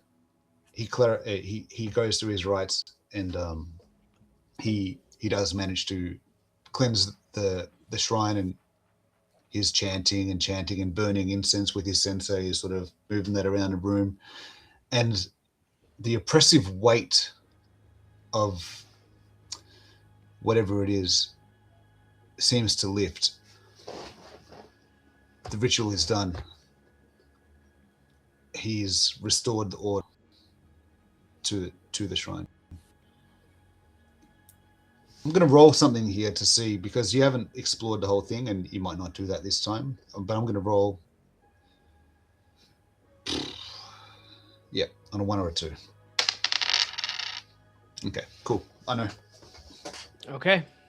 Well, we head back to Thane with glad tidings to our faction leaders, and I think with that, guys, everything we want to resolve, we can do through text message. So I just want to take one moment to say, oh, wrong person. Hey, it's boop.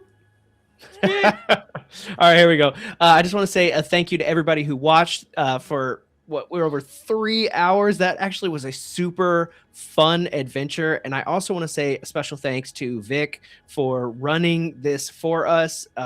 It was a pleasure getting to be a player. So thank you so much. And I will catch you guys in the next one.